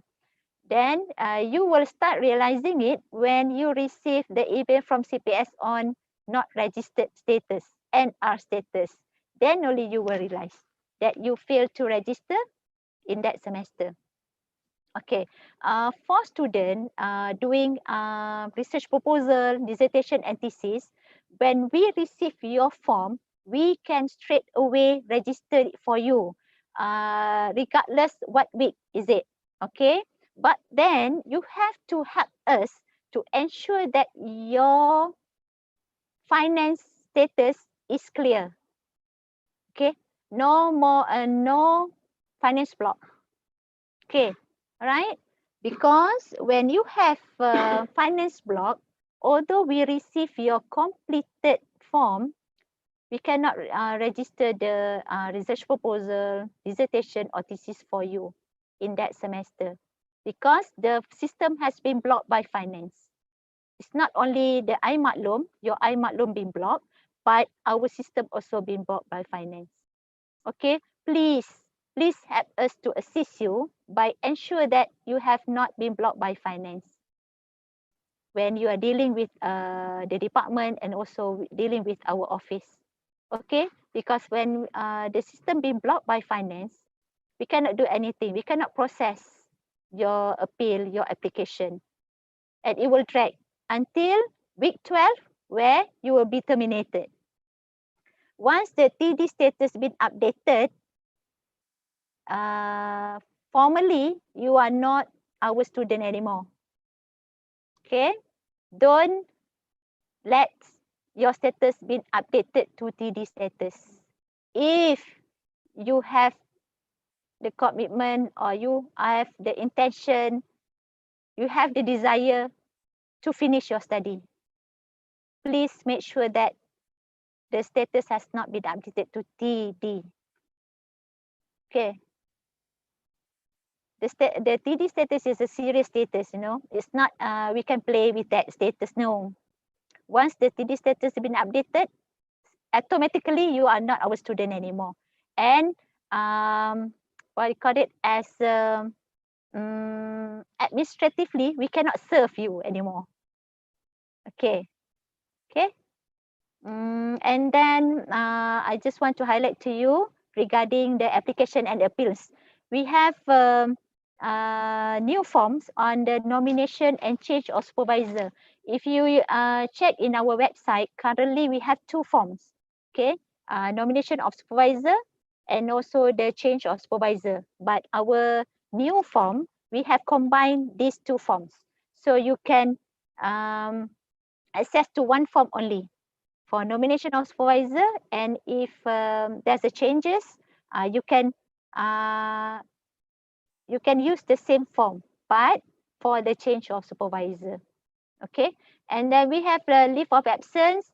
Please check the important dates because we have the deadline for the application for leave of absence every semester. Okay, because when you submit the form after the deadline, the approval will be for next semester, not this semester. Okay, if you plan to apply for leave of absence and you doesn't want to register in this semester, please submit the form before week 12, before the TD status been updated. Okay, until today, when I check the list of NR status, we still have many students who fail to register in the semester. So if you cannot register, there's reasons for that. And then please submit the leave of absence form before week 12. Okay, because we are going to table in 2 meetings. We cannot process immediately once we receive the form. Okay. And then we have the extension beyond normal study period. Okay. This form, you have to submit every semester. If you know that you have reached the normal study period, next semester will be your extension period. Please submit to us the extension form 1 month before next semester begin. Because you have to bear in mind that we have to bring to 2 meetings before we can update the extension and before we can register the research proposal or thesis or dissertation for you. Okay, please every semester for master you have 2 semesters extension, and for PhD you have 6 semesters extension period for full-time student and also for part-time student as well. Okay, so you have to know your normal study period. Where you can know about it, you can get it from the CPS postgraduate regulations 2015.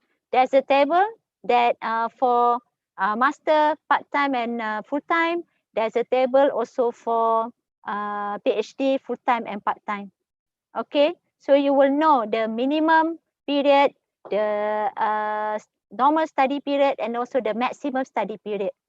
Okay, please plan accordingly so that you can graduate on time. Okay, and then we have a change of program. That one, if you intend to change your program from the current to other program, between kuliah or between kuliah and also the other one, between center. All right, and then we have change of mode from coursework only, mixed mode only, mixed mode or research only. Okay, once in your study period. Okay, and also for change program also once during your study period. But I think for change your program in the first semester of your study. And then change of status from full-time and part-time. This one only applicable for Malaysian students. For international students, you have no option, but you have to opt for full-time studies. Okay, and then we have transfer credit and exemption. This one, if you've been readmitted, fresh admission with the new metric number. Okay, you can check the previous candidature, how many courses that you have taken. This is for taught courses only, excluding research proposal or thesis dissertation. Just taught courses. You can apply for transfer credit for 15% from your current candidature. Okay. Lastly, I want to announce about the access to library. We just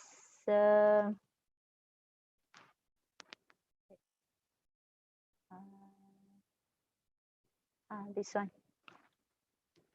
Can you see it? The announcement?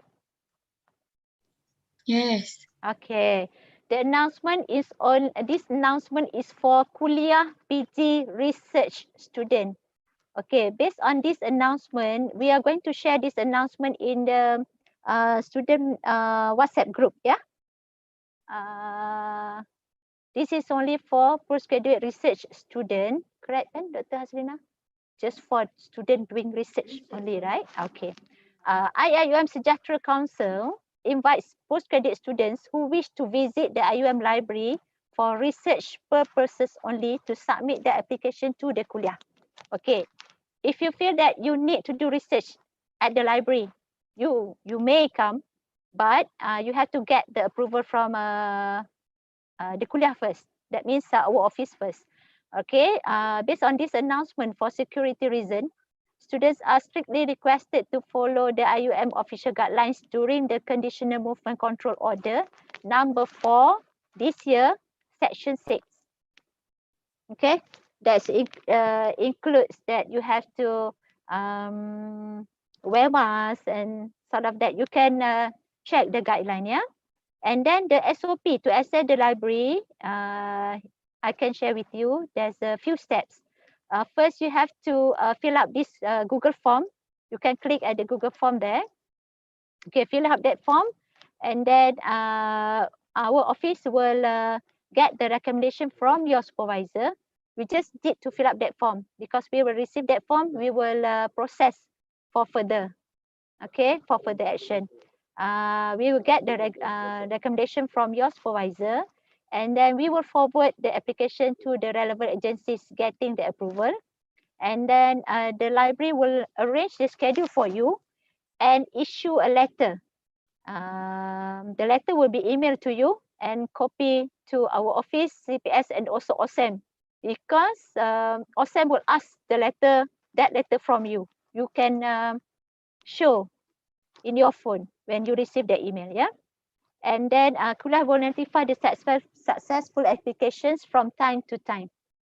Okay, once you submit, we will process, and you just need to wait for the approval.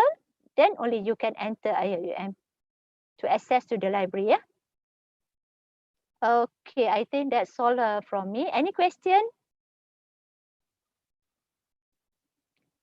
Is there any question that you want to ask me regarding the administrative matter? Any question? I check that. Can you share the link in the chat box so easy for us to fill in the Google form? Oh, okay. How about student already on campus? Do we still need this? No. This or is this is for off campus? Off-campus student, yes. Okay. All right. Yeah, I share with you. Can student on campus visit enter library, or just borrow and return the book? Can. Student and open for return and borrowing the books. Students who are in campus, you can access the library, but then you have to follow the SOP stated by library. I think they will not open the library until night. if I'm not mistaken. Okay, you can go to the library website to get the information. Okay, where if that one is for students who are in campus. Okay. Sorry, on campus. I don't understand with about the 2 semester extension for master student. What does that mean actually? We can extend for 2 semester maximum if we don't if we not able to submit our research proposal or what? No, actually, if you read the policy clearly, actually extension is not a privilege for the student. Okay, that's why you have to apply, and then you have to apply for 1 semester each. You cannot apply for 2 semesters with one application. Oh, meaning that 2 extension semester can apply for 1 semester. Yes. So, Okay, let's say this semester is your final semester for normal period. Okay. Okay, next semester 2 will be your first extension period. Okay, so you have to fill up the extension form and submit together with the supporting documents. That one is for us to consider your extension for next semester only. Okay, if let's say semester 2 you cannot finish, end of semester you cannot finish your writing, then only you can apply for extension for semester 1, 21-22. Okay, you cannot apply one time for 2 semesters straight away. No, cannot. Oh, okay. It is the same when you apply for leave of absence. Oh, okay. And right? For leave of absence, the period is only for 2 semesters only. Okay, the maximum. You cannot apply for the 3rd leave of absence, for the 4th leave of absence. Okay, that one, if you have a problem with you have health problem, medical problem, that one can be considered, but then we have to table to the Dean's Council meeting, not up to the UCPS meeting only. Okay. Right, Sister Wafa, you have question?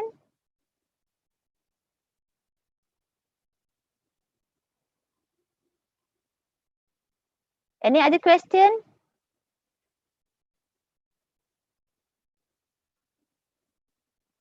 No. Macam mana nak pergi dekat chat? I want to see if there's any question at chat box.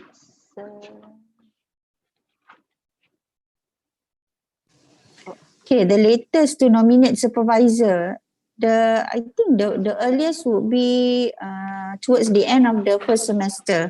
But provided that you have a title lah, this is what I'm insisting.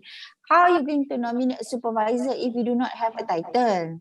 Because once when you have the title, then the department committee will sit down and decide the name of supervisor based on the title that you propose. So until you get a title, a proposed title, you will not be able to nominate the supervisor. That's what I said in my chat box just now, in the chat box just now. If you are taking research methodology for the first semester, try to make sure that the title you write for the assignment on your research methodology is the title of your thesis. So towards the end of semester 1, you are able to fill in the nomination of supervisor because you have an intended title already. So once when you are given the supervisor, based on the title that you have proposed, the supervisor will help you to polish the title, to help you with the RO, RQ, SOP, methodology, and you can write the proposal. So, if you have a supervisor, you can start writing your proposal. In semester 2, you can start working on your proposal, in fact. And if you are if you have finished your course, I'm not sure, every departments may have different number of courses that you have to take. But say, for example, you are required to take only 4 courses. You finish that in semester 1. By semester 2, you can start defending your proposal. If you have prepared during the break, for example, now that you have the supervisor, you work with your supervisor closely. And because you have completed your proposal during when you were taking research methodology, you have the first draft of your research proposal. This make your life easier and your supervisor life easier as well, because he will be able to know what is in your mind. It's already written on the piece of paper. In comparison, you just go to see your supervisor, say, oh, I want to write something, but you have abstraction in your mind. How do your supervisor know what you want to do? But if you have write a good proposal for your research methodology, show it to your supervisor, discuss, and he will be able to assist you. I assure that. So by second semester, you'll be able to defend your proposal. So you can register for research proposal during the second semester. Sister Ati, we can only, student can register for research proposal for 2 semesters only, right? What happened in the third if he still cannot defend the proposal in the third semester? No, actually, for student, you have to register for research proposal in 2 semesters only. But then, if you still fail to defend your proposal, you can still, the department can still recommend you for the third semester to register research proposal. But please not delay the research proposal defense until more than 3 semesters. Because otherwise you only have one semester left. Yeah, you take so much time, 3 semesters to write proposal. Yeah, Doctor, unmute. Doctor tak unmute. Yeah, if you write your proposal for 3 semesters and you are left 1 semester, just explain how you're going to write a thesis in 1 semester. You took 3 semesters for writing your research proposal. What are you doing in 3 semesters? For me, it's very straightforward lah. Do it seriously, your research proposal, you can start writing your proposal. And I want to also communicate this. This morning, I asked CPS, what happened if the student is terminated or if the student withdraw from the university and then you want to apply for fresh admission. So it's not automatic tau, fresh admission tu. I just learned that for international student, you have to wait for 2 years maybe to apply new. So you take it seriously if you are terminated by the system. Yeah, so we take registration very seriously lah. I'm going to be very strict with registration. If you want to submit your thesis and you have to make sure that you are active student. So you must make sure that you don't have finance block whatsoever. Because if your status is not active and are, then we are not going to be able to register you. Because the system will not accept you. It's not that we, simply don't want to assist you, but the system cannot accept you because you are not registered. How do we, your identity is not recognized by the system. How do we help you then? So you have to help yourself. And especially with this visa thing, international student, I just received one student say, oh, my visa is expiring in January. And then this student should know that he has to apply for extension. This semester we are already in week 7, 8. And you are not yet applied for extension. And then now you are pushing the department, the office. Oh, my visa is on January. You know that your document will have to go to KPGC. We are going to have KPGC this Friday and your document is still not reaching our office. And then this document will have to be brought to KPGC and your visa is expiring in early January. What else can we do? We cannot do much. So you should know when your visa is expiring. Kan last minute baru then you come to our office. Very difficult for us to assist you. Yeah, so you need to be alert. You are adult learner. We expect you to go to websites. I have received some comments just now. Please tell us. Everything is on the websites. The load of students that we are dealing with at the kuliah. How many students we have? 1,000. 1,200, and at our office we have only like 2 or 3 staff dealing with 1,000. Just imagine we want to email everybody all the updates, and to tell you that not everybody has a very updated email, and what's more, WhatsApp or have handphone number. So what do you expect us to email everyone? You are adult learner. Even undergraduate students know what they are supposed to be doing. And you adult learner, you want us also to tell you each and every single thing? This is what I mentioned earlier. You are all adult learner and we expect you to behave as an adult. The website is there, CPS website, DDRI, and we are always updating our information. Email me if you have any inquiries, and then I will direct you to the head of departments. This is also another thing. The rule of the thumb is if you have question about your study plan, ask your department. If you ask my office, I wouldn't know. There are 10 departments. Then I will have to, bring your email again to your head of departments. You should know who is your head department. Who is the PG coordinator at your department? All right. So, okay, I will, whenever you WhatsApp me, whenever you email me, I will get that WhatsApp, and forward to the head of department. Like you ask me, what is the status of my registration? How do I know if you have submitted to the department or not? So I will have to, forward the email to the head of departments. And one more thing, make sure every submission you have to submit with complete forms. I don't want missing forms, because missing forms, especially during this period when we are communicating via emails, can you just imagine the thread that we have to check one by one the threads if you're submitting documents not completed. Yeah. Just imagine the staff at the department, the staff at the kuliah to deal with thousands of you. And, what I'm stressing here is we want to minimize human error, because there are possibilities that we overlook your emails, we overlook your submissions because you submit in separate emails. And I don't want this to happen, because if this happens, this is going to be affect the delivery.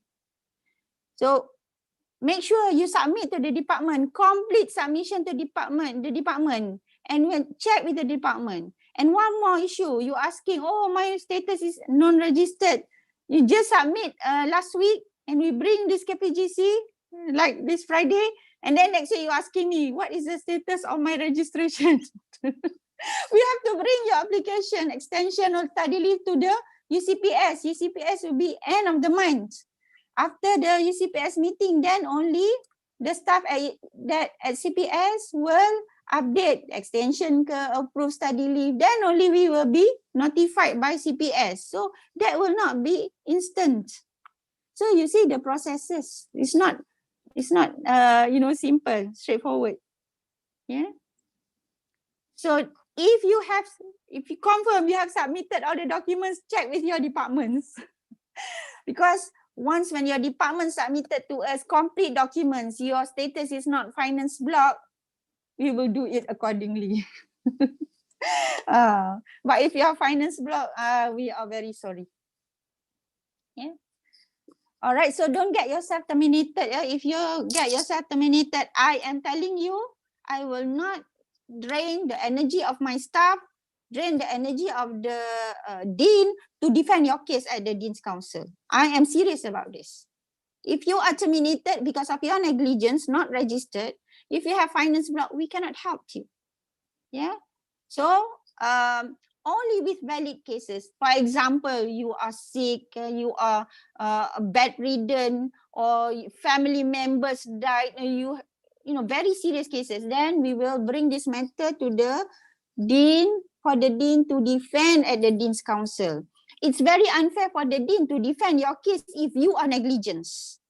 I must say this because I pity the dean to defend your case. Because of your negligence, he has to defend your case in the Dean's Council in front of the deans.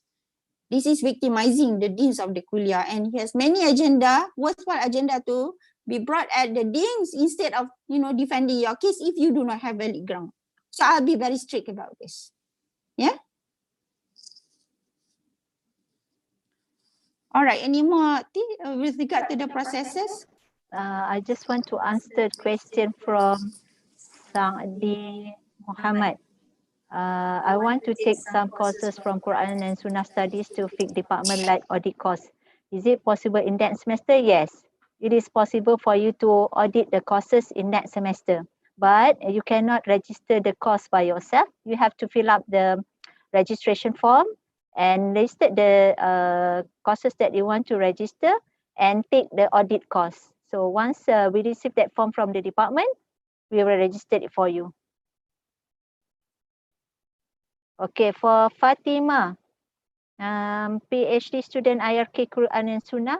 My internet is lagging a lot and I can't hear this important announcement that you are saying. Will this meeting be recorded? Yes, you can view back the recorded session at YouTube channel. Okay, that I shared. I think I shared it in the WhatsApp group, but I think I can share it here also. Where is it? I think I have it.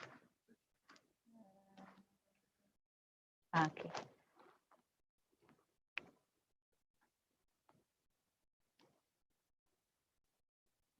My colleague, okay, my colleague has shared it at the chat box. Okay, so you can view the session later. Okay, any other question that we missed out?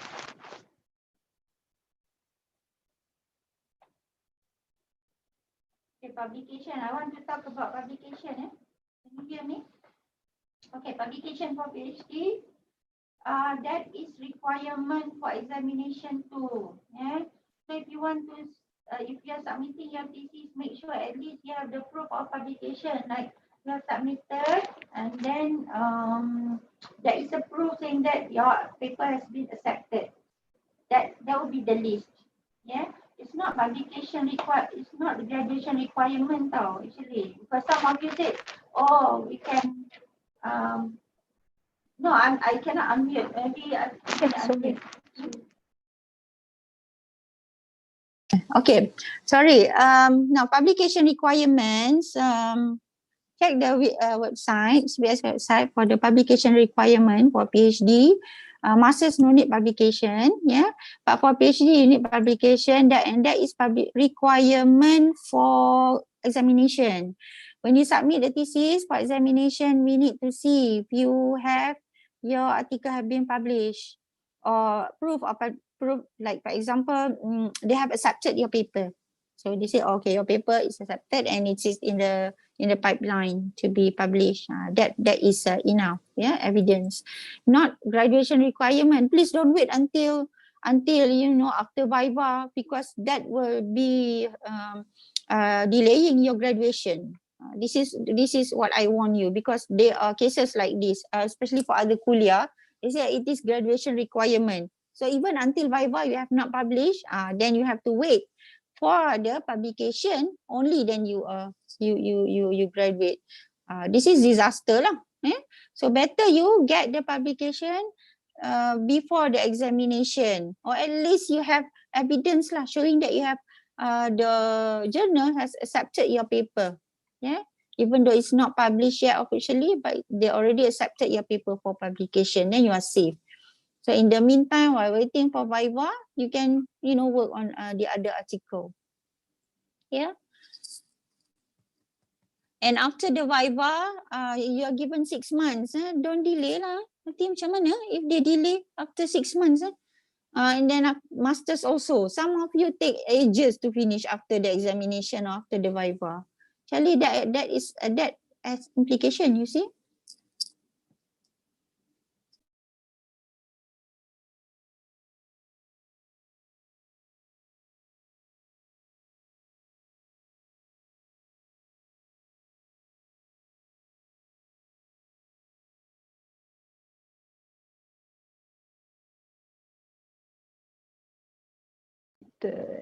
Okay, for a master, you have to submit your thesis after examination. This is after examination, Doctor? After examination, submission of thesis after examination. Okay, for a master student, for TE status, right? Once you submitted your thesis for examination, you have to submit together with the certification of completion form, whereby when CPS receive that form, they will update the TE status for you. Okay, once the TE status been updated for master student, you have 5 months to submit your final thesis for graduation.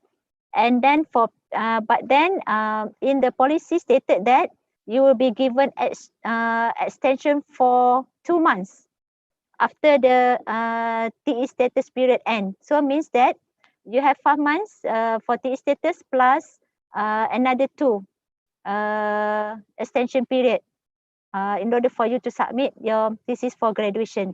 And then for PhD, it didn't spell out in the policy. It just that mentioned you have to check your report after Viva, whether you are passed without any correction or passed with minor, passed with major corrections or resubmission, because the period is not the same. But according to that results, you have another extra of 2 months to submit your final thesis for graduation. For example, you after Viva, the report stated that you pass with minor correction. So you have to submit your thesis within 6 months. Okay, and then you have extra another 2 months. So means that you have to submit your final thesis for graduation within 8 months. If you fail to submit thesis within 6 months, okay, you have another 2 months extension for you to submit the final thesis for graduation. And then for resubmission, you have about 1.5 years. Then plus 2 month extensions. Okay, Doctor?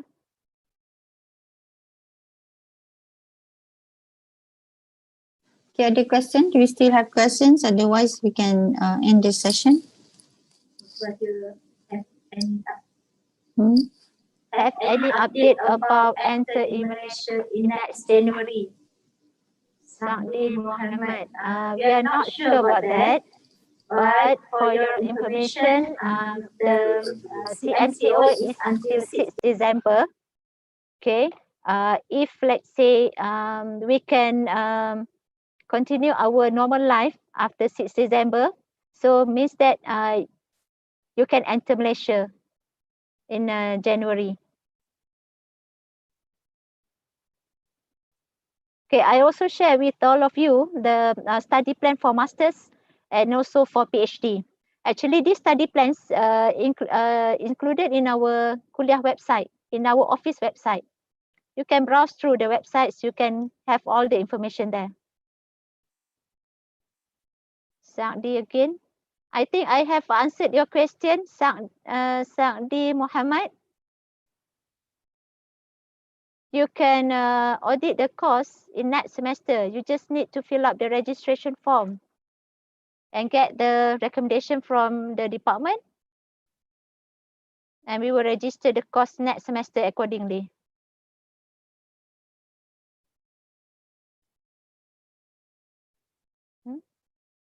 I submitted my abstract to the department, but still I cannot receive any response for submitting my proposal.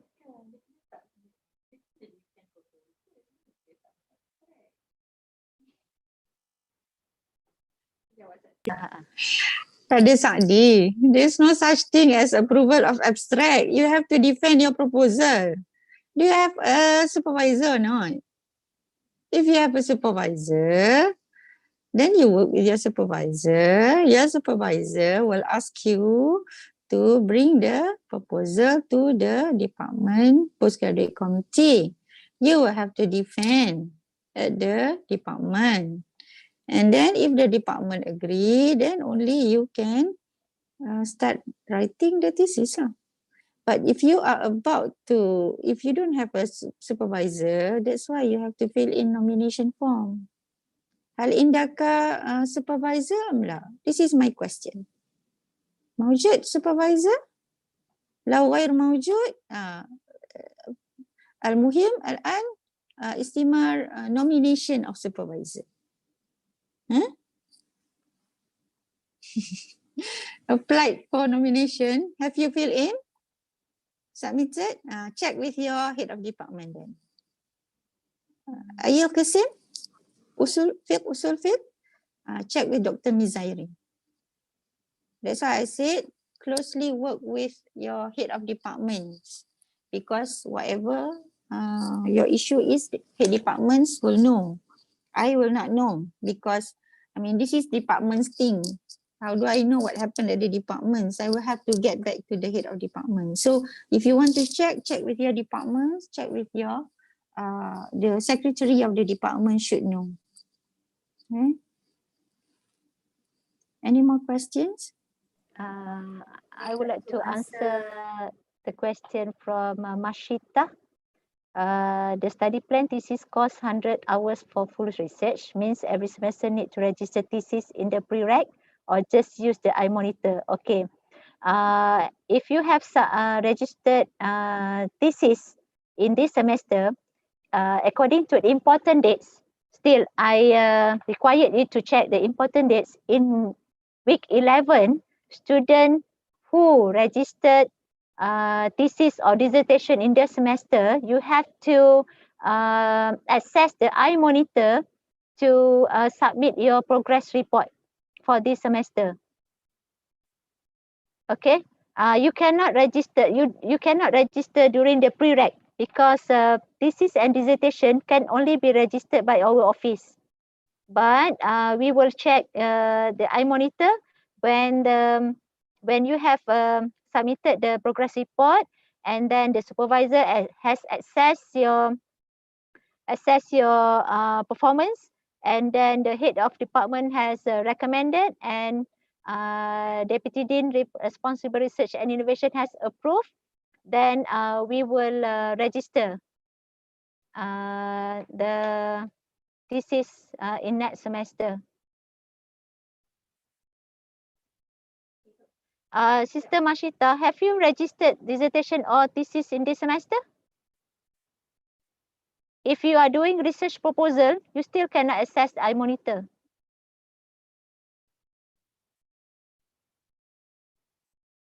Proposal next semester. You cannot access iMonitor without registering for dissertation or thesis. Okay, just wait until you register dissertation or thesis, then only you can access iMonitor, inshallah.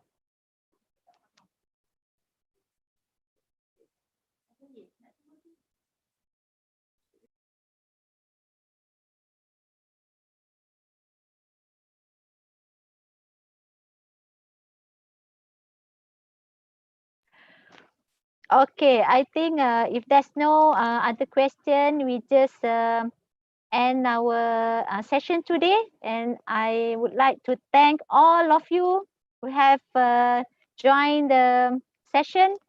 And we hope that you have the fruitful information and guidance from us. And inshallah, we make dua that you can finish your studies on time, inshallah.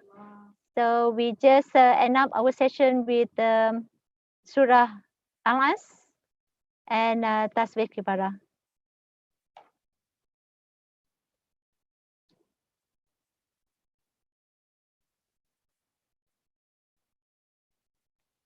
Okay, thank you everyone. Assalamualaikum warahmatullahi taala wabarakatuh. Assalamualaikum.